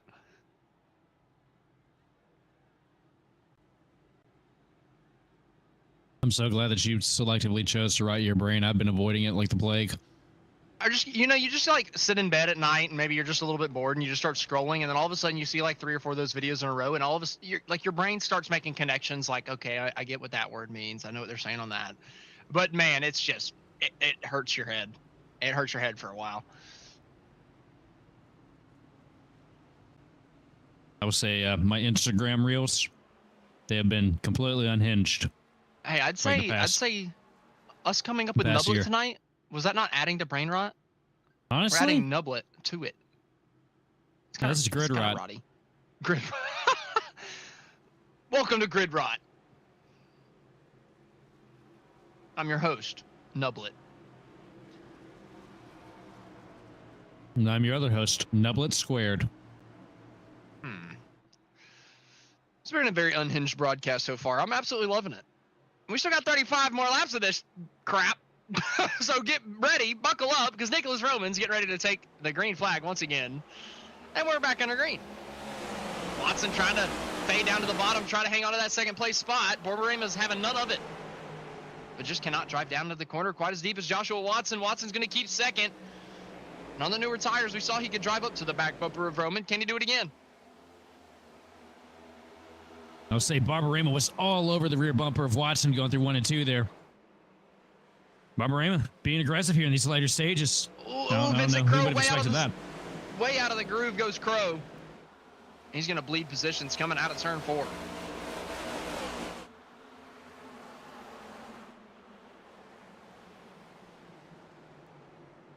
I got to say, I'm very impressed with Lloyd. I think he's had a bad pit stop that's put him back a little bit further back, but he's ran in the top 5 all night. And he's normally a B-car guy. At least that's what I've come to know him from the Ryco Performance Monday Night Top Split events. So very impressed with Thomas Lloyd running up in the top 10 all night. I know he's cycled back to 10th now, but he's been running really good all afternoon. And look who's worked his way back up into 6th place here. Brad Newman. Oh, I'm talking about Rogers. Oh, Rogers, our pole sitter. Yeah, you're right. How's he gotten back up here? Attrition, man. It's been absolute chaos tonight. This hasn't been too bad up front. Oh, a little bit further back, it almost got bad. Bergoli was the one hanging on back there.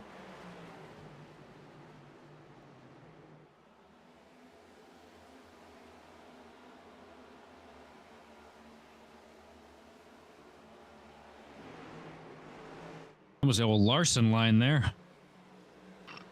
Who do you think's going to visit Sigma Lane tonight? I think Vroman. Looking like Vroman. I think Vroman's the safe bet right now. Yeah. He's got some lap traffic up in front of him. Maybe some damaged race cars could throw him off. Well, we do know how them lap cars be. They do be frustrating sometimes. One's Jason Maines. The next one, 4.5 seconds up the road, is Adam Bitterfield. Oh, we got A-Mains in here tonight. And he's getting lapped. Yeah. Super save on the tires. Roman's going to pick his way by him here. Pretty clean, it looks like. Main's getting out of the way. Does not want to contend with these guys up front here and cause a mess. But he's going to fight back on the top.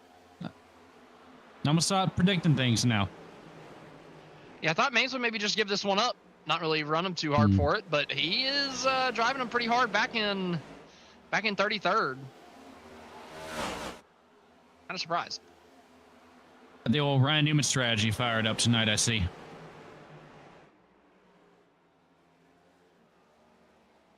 mean, I feel like...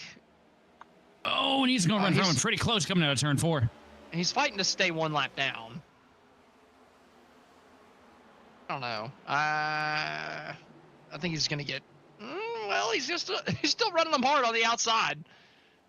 Oh, a little bit too hard. Roman's going to take him that time. I mean, at this point, though, you know you're not going to be able to hold those guys off because of how fast they've been. Yeah, I mean, I get it. Like, your race is ruined if you get lapped twice, but, I mean, I don't know. He was never going to get the lucky dog in the next one either, with Alan Wilson being a lap down. So, I don't know. Just holding up Roman a good bit, though. That allowed Benefield to get away a little bit, so that's going to maybe give a little bit more time before we see Adam go a lap down.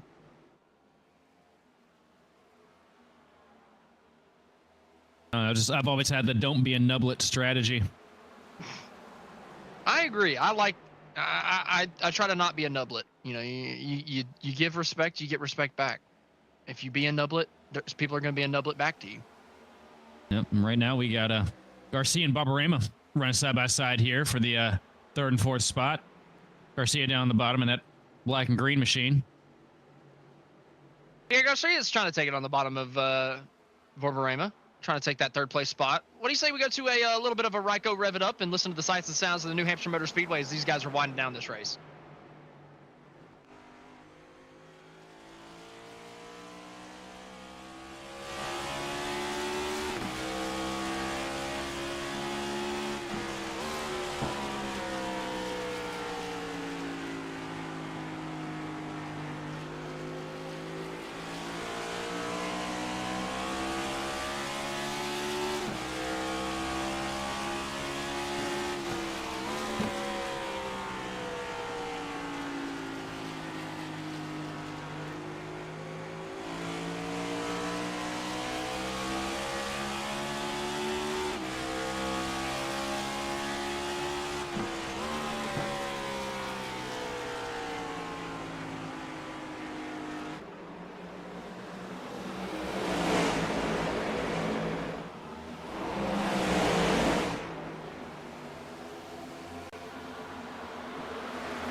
Had a little bit of switching around up at the front during that Ryco Rev It Up segment. Joshua Watson, Borborema going at it for that second place position.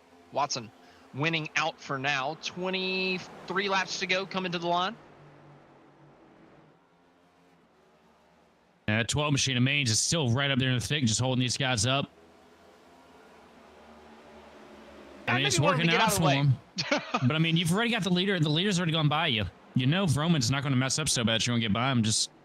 Well, he goes really high through 1 and 2. Yeah, I don't know. I feel like if it was me, I would just get out of the way at this point. You're not fighting for these guys, and they're running for the lead. Might as well just let them have it. I get what he's racing for. Racing to stay on that lead lap, or 1 lap down, hoping and praying that maybe Wilson gets involved in a crash while you're the next car lap down, so you get the lucky dog. I can see it working out, but coming down to 22 to go. Well, at this point, you're also setting yourself up to get sent into the corner. Absolutely. I've definitely come to the point where if I start getting held up by a lap car coming to the end of the race, I do just move them out of the way. Like, you just can't wait on it. You've got a more important race you're running up there in second. No disrespect to Jason Maines whatsoever. He's running his own race. But if that person is running their own race, you in second place, I feel like should have every right to move him out of the way. You're racing for something a whole lot more important up in the race lead. I mean, don't junk the guy, but if he just drove him into the corner, drove him into turn number 1, moved him up all the way up to the wall, a little bit more than he's even doing, I feel like that's all within the realm of possibility for Watson. You know, I don't think that's a too harsh of a move. Also, let's highlight it too at the same time. Look at what line he's running here. He's running out of the gray into the black. Super defensive. On both ends of these tracks, on both ends of this track, and it's working for him. Whatever iRacing has done, the changes that they've made in the past couple of weeks, and the changes that we've had with this car, it's worked. Because that's an option right there that some of these other guys could possibly use at some point during the race to try and get the lead. He's only got 6 lap pressure tires. So that could be helping him a little bit. But he does have some right front damage, which would obviously be hurting. So I am kind of surprised that he's got this much pace. Especially because we haven't really talked about him all night. It's not like he was running up front earlier. We didn't really see race-winning pace out of him. So I'm surprised that he's able to keep it up in the top 4. This is absolutely impressive to see that there is even an option to run that high at New Hampshire. It's like we got the resin down up there or something. You got to think, dude, if you're Watson, you just got to be so frustrated. I mean, I would be shipping the guy at this point. You got less than 20 to go. Get him out of your way. I'd be trying what he's trying. I guess the problem is he hasn't really been able to completely get up to him. This time going into 1, he's there, but I don't think just getting to his inside is going to be enough. The 12 just drives it in super deep. And like you said, he's using the very top side of the racetrack to get a run off. And now Watson can't get his wheel straight because he's got a car on the outside on exit. They're going to be even coming here to turn 3. I don't know. Just about. Not quite. He just sends it so deep in center.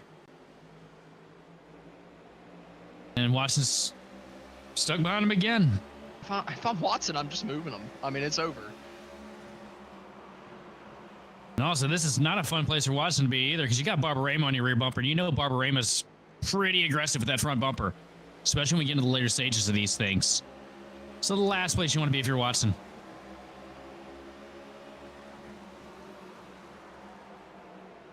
He is getting pressure from behind, too, so it just makes it that much more difficult.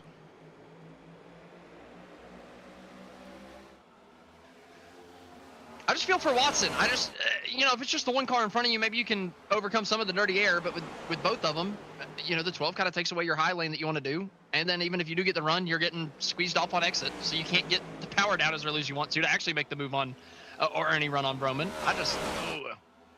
I'd just be too frustrated at this point. Coming down to the end of this thing, it's the NiS race too, right? It's not even just a stupid little A Open race, right? This is the NiS race. This is the Friday night NiS race. Get him out of your way.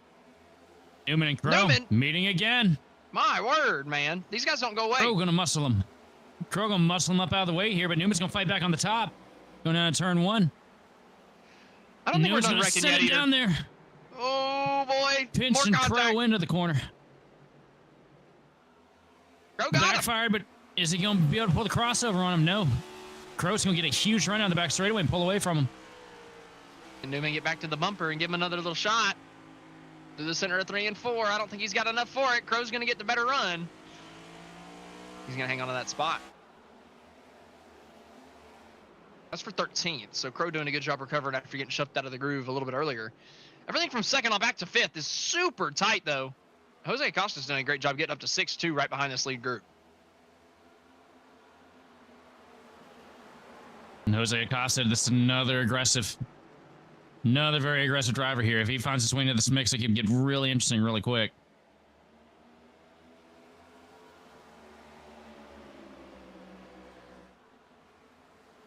Man, if I was Watson right now, I would be fuming. It's just hard to even get to his bumper because he gets such a good run out of the previous corner, and then he drives it in deeper down into turn 1. There, the 12 completely misses the corner, ruins Watson's run out, and then Watson still comes out. Not stagnated not side by side with the 12, so it gives the opportunity for the 4 to get to his outside. No, and that could be enough to change the 2nd place spot. Yeah, Barbarema is going to try exactly what he's been sitting here watching this 12 machine do. Oh, no! Watson got turned there. Oh, JR. Oh, no. Barbarema was on the outside. It just got loose. And that's what Watson had been worrying about that entire stint.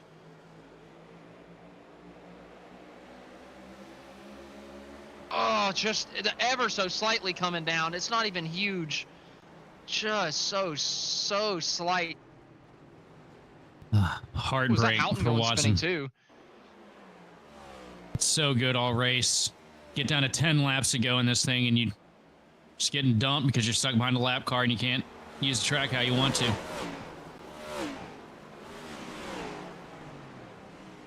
Oh, that was so tight. Houghton going spinning. He keeps it out of the wall. Oh, you've got to feel for Watson, though, man. He's been so quick this week.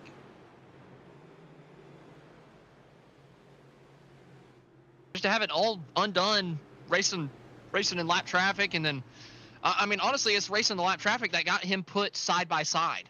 And him getting put side by side is what caused that whole situation. And here's the split strategy. Under 10 laps to go. Look at all the people staying out. And here's the question. Who's going to come in here? Who's going to fire 2 tires on this thing as well? It doesn't matter. I mean, it doesn't even matter. Look how many people stayed out. Now, I'll tell you what, this race has worked itself into Garcia's hands at this point. I agree 100%. Because we know how hard it is to pass. And we also know how fast Garcia's been all race, too. Man.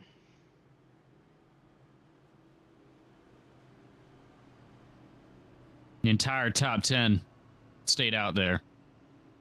And some change.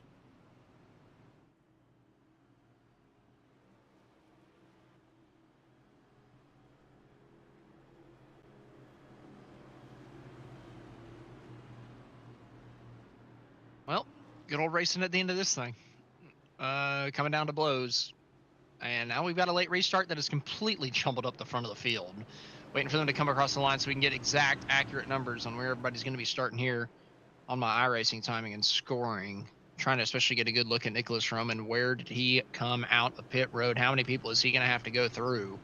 Joseph Squared starting 14th. Nicholas Roman starting 15th. They're your first two guys that have taken tires. I think Joseph's on 2. So there's your answer. They've got to go through 13 guys in 6 or 7 laps, barring no cautions. That's a tall order. At this track, that is, you know, if we were at a Charlotte or something like that, man, you can see it happening. Yeah. But here, it's no way. Somewhere with more room. It's just, I don't know. I'm gonna go back and look at the lap times. Look at Garcia, see how much he's fallen off over the course of this run. It was a 30-lap run. At the very beginning of the run, they were running 30.68. At the very end of the run, 31.43. So they're going to be about 0.8 of a second faster. Is that going to be enough? Being faster and being able to pass them is an entirely different story, because we just watched, you know, how easy it is to hold them up on that top line. That is a lot of cars to come through. A lot. Yeah.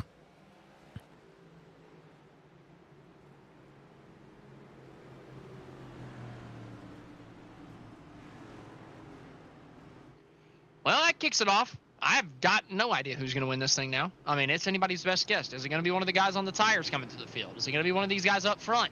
Is it going to be Borborema or Garcia who've run in the top 5 all night? Now they find themselves on the front row. Or are they going to get to racing and get together and hand this over to somebody like Toga Hisada or John Whitendorf, who's been, you know, hovering in the top 10 just about the whole back half of the night, just having a good night going? Can they make a good night a great night? Barring an act of God, I see it coming from one of those top 3 cars up here. I'd have to agree. Because like we said, it's just so hard to get by people. You get by one, and then it takes you, feels like 10 laps to get gathered back up to get by them.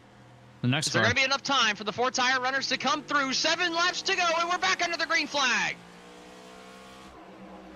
Great drive up through the gears for Garcia here. No contest out back. Move Roman way down on the bottom. He's trying to make up as much ground as possible on those new tires. He's 3 wide coming out of turn number 2. Will Height in the middle. Roman up to 10th already down the back straightaway, diving it down into turn number 3. How much ground can he make up? And is that yellow flag going to fly and ruin it all? Joseph Squared on the outside. He's also got new tires. He's coming up side by side, just about 3 wide with Roman.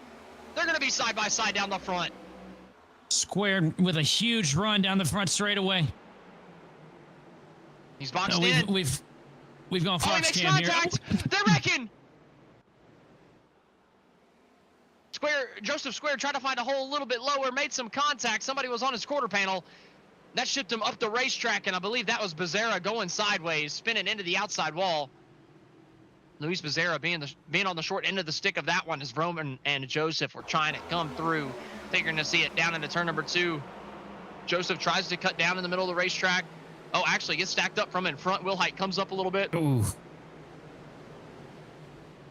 It's a little bit of minor contact meeting in the middle between Joseph and Will Height, and right in front with Becerra getting slowed up from those guys checking up in front. He was the unfortunate victim that went around. Just a little too much aggression. Couple, 2 or 3 too many cars just trying to fit it in the same spot at the same time. And you know what's going to happen? There are guys on faster tires coming through. They're just going to try to get absolutely everything they can get coming to any of this thing. They feel robbed because they should be up in the top 5 anyway. Time's running out. It's just time to go. And unfortunately, you're just going to have those moments where there's some checkups and there's just not going to be enough time to stop. I will say, Roman drove himself back up to 9th there on that. But I think the clock has run out for him. Well, that's going most likely. Are we going natural green, white, checkered here, or are we going to have 3 to go? 4 to go right when this now. thing I think we starts? are going to have.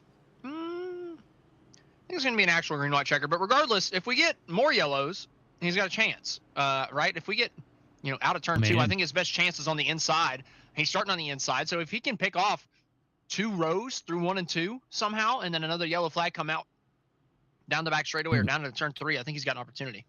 It also depends on where he's getting those yellows too, though, because if it happens before he gets into turn 1, or before he makes any right on the up. exit of 2, it's going to be hard for him to really make up a whole lot because he's not going to have time to build up the momentum that he needs. I agree. Well, Jason Main's getting back on the lead lap. Well, look like that strategy worked out pretty well. Well, I don't think it did. He was still 2 laps down on that last one. I don't think he got the lucky dog for it. So, yeah, got the wave flash. he got the wave, and then So, but that's still not really. I don't know. Either way, worked out for him. But it might have kind of caused the incident. Him holding up Watson coming out in turn 2 since he botched 1 and 2 the lap before. That's what put them side by side behind him. So it kind of, obviously he didn't intentionally do that, but like ended up leading to the accident, I suppose. And if you're in second place and it's a 2 lap down car doing that to you with 20 laps to go, it is frustrating from behind the wheel.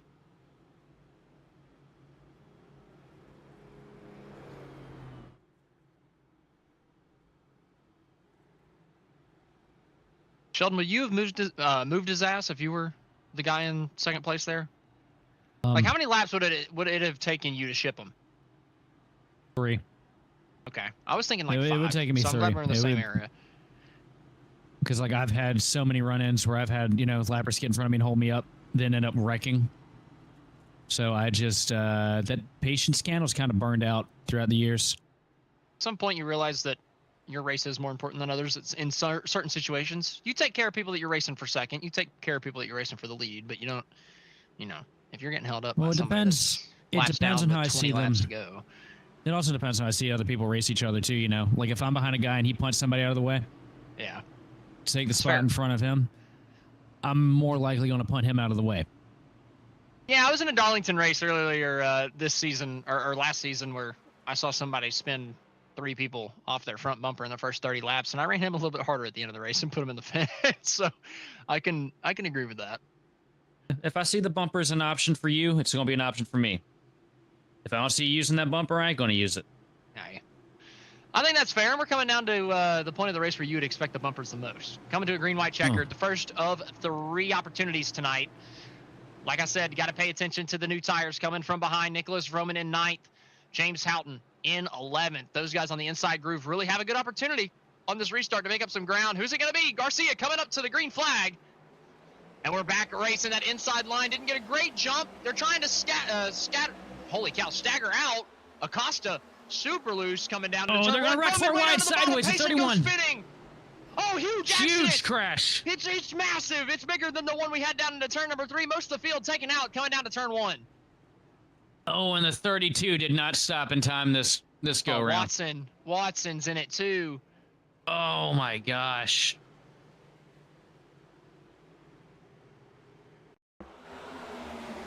Payson's destroyed. He's got no. He had a huge check up there on the restart. Oh, Wilhite just came down. They were 3 I just wide. don't think Came down on Wilhite was. Payson. It looked like they got down to 4 there for a second, didn't it? Just about. I think Roman was about to put it 4. That was a late. Look like. Let's wind that back before I say something stupid and get myself in trouble. See, let's see the 31 here. Oh my God, that's a little ahead of us there. Oh yeah, there's a 32. There could have been a brake pedal there. Nublet.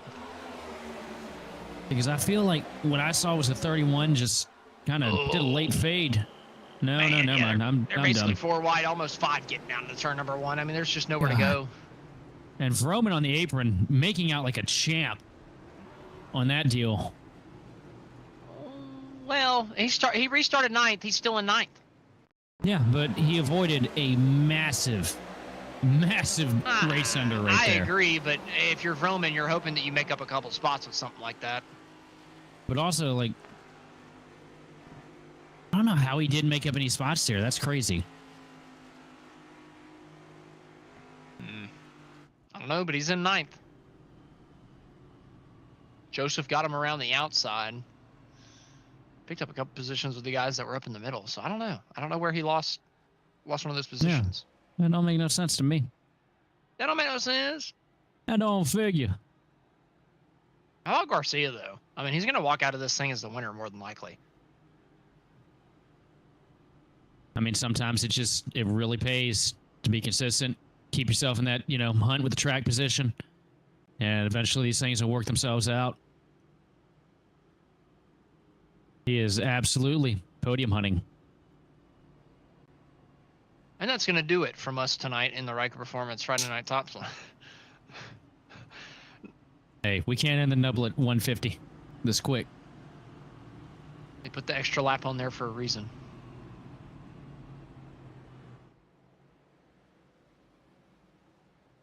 Dadgum. Do you a little bit of a history question? Do you know why it's 301 at New Hampshire? Why is that extra mile in there? I honestly am not sure. It was a marketing ploy in 2008. I forgot the company, but they were the sponsor of the race, and they wanted Lennox. Okay, there you go. They wanted to go the extra mile was the tagline, so they added a mile to the race, and it just stuck. I like how the Aaron's 499 was never actually 499 miles. No, and yeah. I loved it though. That. I liked that. Marketing. No, the counter has been broken. Counter. His brain is dusted. It's in the bin. Oh, it's there.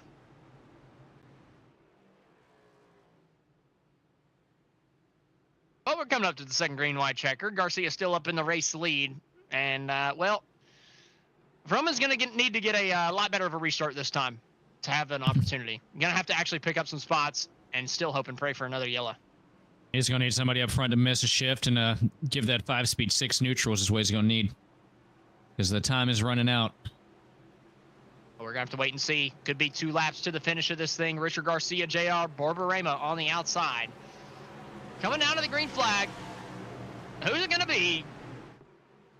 Coming up to the Geico restart zone. That inside line's going to get going. Garcia up front to the gas. Oh, we got it. Oh, my word. Newman just about went around in front of the pack back there. Might as well be a Phoenix restart. Vroman trying to make up ground. They're 3 wide in front of him. Vroman goes sliding. He saves it 4 or 5 wide through the exit of turn number 2. I can't believe Vroman is still getting Houghton sideways. Houghton sideways. He gets pounded by Maggie McGuire. They go spinning to the inside. Maines goes spinning. Joshua Watson also sliding. Oh, down into turn number 3. We've got a whole other wreck going on. Chris Wilhite's around. Jeez. Come on, guys. And somebody on new tires is doing really well. Joseph Squared's up the 5th. Yeah, he's been running the fence, watching him wreck on the bottom. Dadgum. Dadgum is correct indeed. I mean, what in the world was going on? This one, that was the last wreck. That was the last caution. But coming down the back straightaway was one thing, but the yellow flag was out, and then they start wrecking again down into turn 3.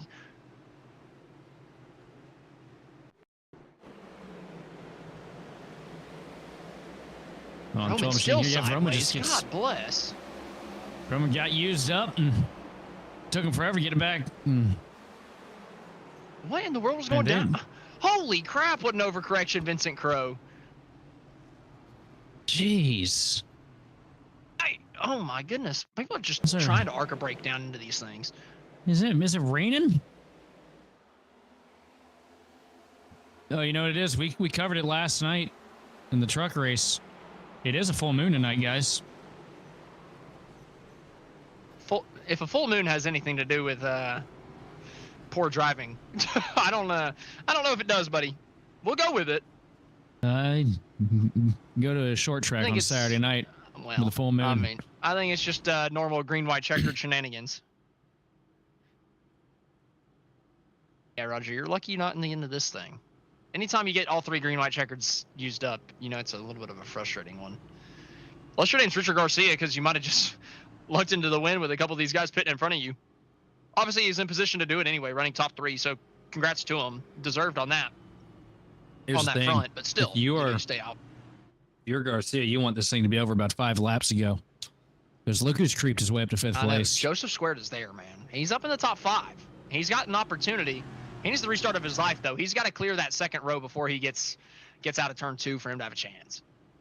You also know Squared. Joseph has been running really good, using that apron here on these restarts and being aggressive with it. It wouldn't be anything for him to pick off a spot or 2 here before he even get through 1 and 2. Oh, boy. It's been a little bit of a doozy. I'm glad we got that green flag run in the middle of it. It's at least broken this up somewhat to where it's not just, that classic caution fest all the way through. How many green white checkers do we have left? Because the first one was natural, wasn't it? This is the last one. First one was not natural. This will be the last one. So an instant caution will win this race for Richard Garcia.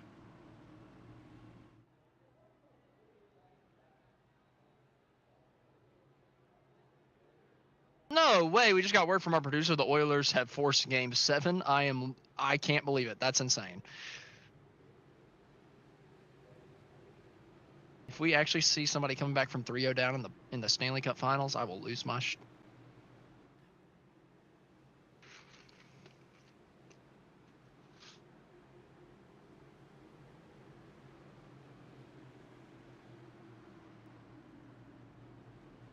I'm winning a lot of money off of that series right now. It's pretty nice. But coming down to the end of the iRacing race, man, it'd be nice if we could bet on iRacing races coming to these things and just start throwing down 10s. Scare Maine. Those odds would be crap, though. You'd be making $1 on every $10 that you bet. That'd be nothing. Back in pennies, baby. Hell no, not off of that. He doesn't win that often. Wins very often, not that often though. Not enough to make that worth it. But coming down to the line this time, this will absolutely be the last time we come to the green flag. Richard Garcia, JR Borborema. What can Joseph Square do from 5th? We're all about to find out as the iRacing pace car pulls off down to pit road for the final time. And Garcia brings us back to the gas. Garcia with a huge jump on this restart here going down to turn 1. Giving himself a huge advantage over the rest of these guys behind him as they are still side by side, 3 wide. Oh, are they going to make it out too? No, they're not. We got to spin. Inside wall, 2 of them. They're gone. No yellow flag. They're staying down to the bottom. We're still racing. Joseph Squared trying to take 4th. He has not made the headway that he needs to. The guy that has, Richard Garcia, leading himself up to the white flag, and he's got a huge lead. It's half a second over JR Borborema. That's it. This is official. Coming down through 1 and 2 this time. Joseph trying to get all he can get on the newer tires. Get himself potentially into the top 3. It's a hornet's nest behind coming off of turn number 2. Acosta loose. He hangs on to it as they all funnel down into turn number 3 for the final time tonight. It's taken 3 green, white checkers and 162 laps. But it's going to be Richard Garcia to come across the line to win in the Ryco Performance Friday night NiS top split from the New Hampshire Motor Speedway. And Joseph just barely got edged out by John Wittendorf for P3. John Wittendorf picking up the 3rd position. What a topsy-turvy top 3 after all we saw tonight. Garcia brings home to win. Borborema in 2nd, Wittendorf in 3rd. I don't think we've talked to any 3 of those guys before. It's gonna be a new one tonight. Hopefully we can get them up in the broadcast booth whenever we come back from the commercial break after the donuts. Hopefully we've got somebody that can give them the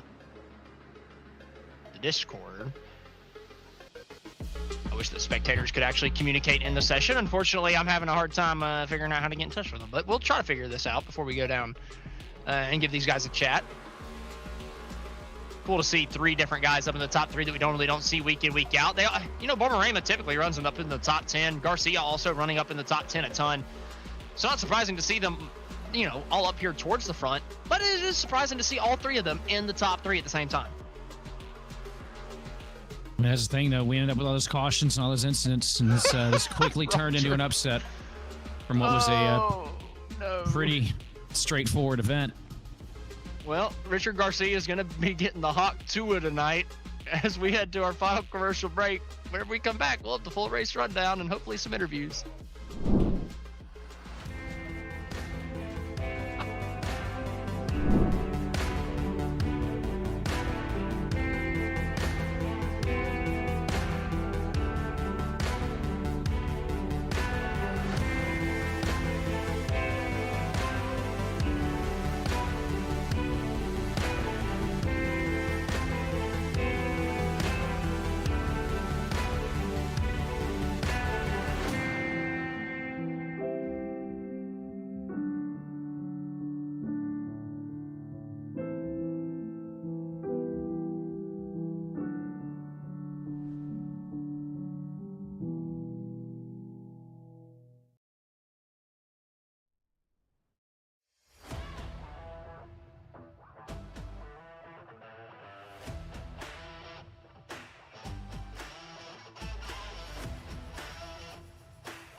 Welcome back to tonight's Ryco Performance Friday Night NiS Top Split. We're going to look through our official race rundown. Richard Garcia bringing home the surprise victory after seeing a lot of guys pit on a late caution. J.R. Barbarema takes advantage as well up in second. John Whitendorf hanging on for third. Joseph Squared finishes in fourth with Togo Hisada in fifth. Lewis Ettinger in sixth. Nicholas Roman seventh. Paul Brigoli rebounds to the 8th place spot with Jose Acosta in ninth. And Jason Wallet rounds out the top 10. 11th place, you have Maggie McGuire in the 12 machine, followed by Louis Becerra.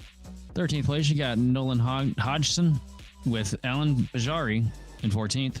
15th place, Sean Rogers, followed by John Payson, Jonathan Jourdain, Michael Battison, Lucas Abreu, and James Houghton rounds out your top 20. 21st place is going to be Chris Wilhite with Joshua Watson in 22nd, Jacob Klein 23rd, Rodney Kuritz in 24th, Jason Maines in 25th, Thomas Lloyd in 26th, James Miller 27th, Brad Newman in 28th, Austin Fitzgerald 29th, and Drew Blaze rounds out the top 30. Oh, Jesus. And 30th place, we have 31st, we have Alan Wilson, followed by Justin Yankee. Adam Benfield in 34th. What a heartbreak for him, with Vincent Crowe in 33rd, followed by Dylan Jones and Roger Pierce. All right, looks like we're actually going to be able to get in touch with our race winner. Richard Garcia has found the Discord, and he is up in the broadcast booth. Richard, you had a heck of a race here tonight, running up towards the top for most of the afternoon, or just about all the afternoon, starting up in third, running up in the top 5 all night. Were you surprised at the end to see everybody come down pit road with so few laps to go? Dude, I was so surprised. I was like, holy crap, that can't actually be happening right now. But hey, thank you for all pitting. I do appreciate that. I mean, it's got to feel good whenever they just hand you the front row. Not even just the front row, but that front position to be able to take that coveted pole position on these restarts. We all know that the first place guy has such a huge advantage on the restarts here on iRacing. I mean, you were up front all night. You had the pace to be up there. So it's not like you completely fluked into this one or anything, but to go from third to the lead like that, does it just kind of put a big smile on your face? Like, oh man, thank you guys so much for that trophy. Thank you for the freebie. Dude, I was looking recently, and I don't think I've won an NiS for over a decade, or maybe about a decade. So this is sweet. I am so thrilled. I want to thank my spotter, Mike Henry, who is the GOAT of all GOATs. This is just a sweet win. It's so nice to finally get one of these wins after such a long time without one. You know, these guys we're racing with are the best of the best. And it's awesome. I'm so happy that you guys broadcast this. I always watch them back after the race. It's just awesome. I'm so happy. Dude, congratulations. That is huge. I had no idea that it would have been so long between 2 wins in the NiS series. That's something huge that you can celebrate going into the weekend this week. So big congratulations, man. I mean, that's freaking awesome. Thank you, guys. Thank you so much. Appreciate all you do. Ken, thank you for what you do.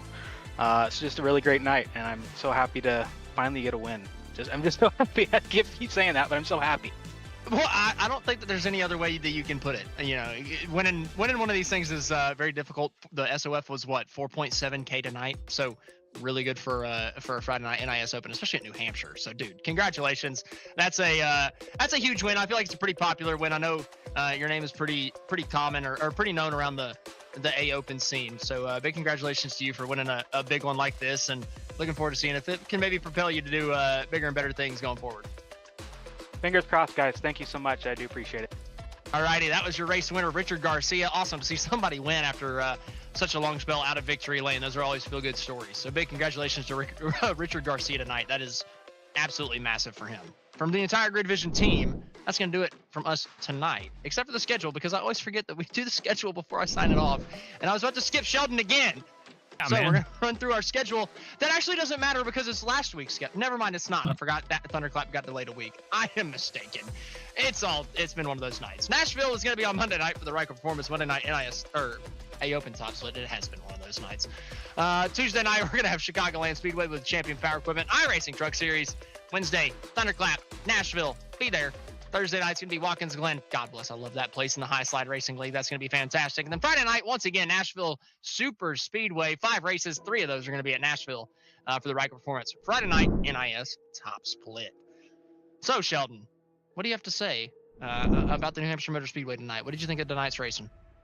Well, we got a lot more cautions than I was expecting. Normally, this race is pretty straightforward, fish and barrel if you got the right setup. But honestly, I think it's a good thing to play out the way it did, because seeing Garcia get out there and seeing a guy that's been out here in the trenches for years, trying to get one of these wins back again, seeing him actually be able to get the job done, seal the deal, bring it home, it's pretty awesome.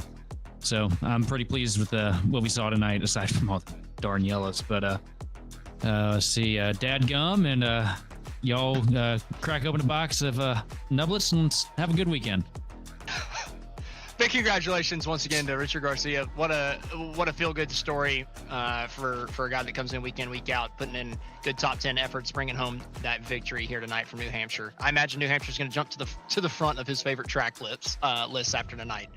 From the entire GridVision team, we'd like to thank you for watching and participating in the chat. For more information on getting your league broadcasted or starting your career in broadcasting, contact us on Facebook, X, or email us at info@gridvision.live. Congratulations to Richard Garcia on winning tonight from the New Hampshire Motor Speedway. This has been Austin Edstrom, standing alongside Sheldon Atkins and Austin Derbyshire behind the production booth. We will see all of you nublets next time on the grid.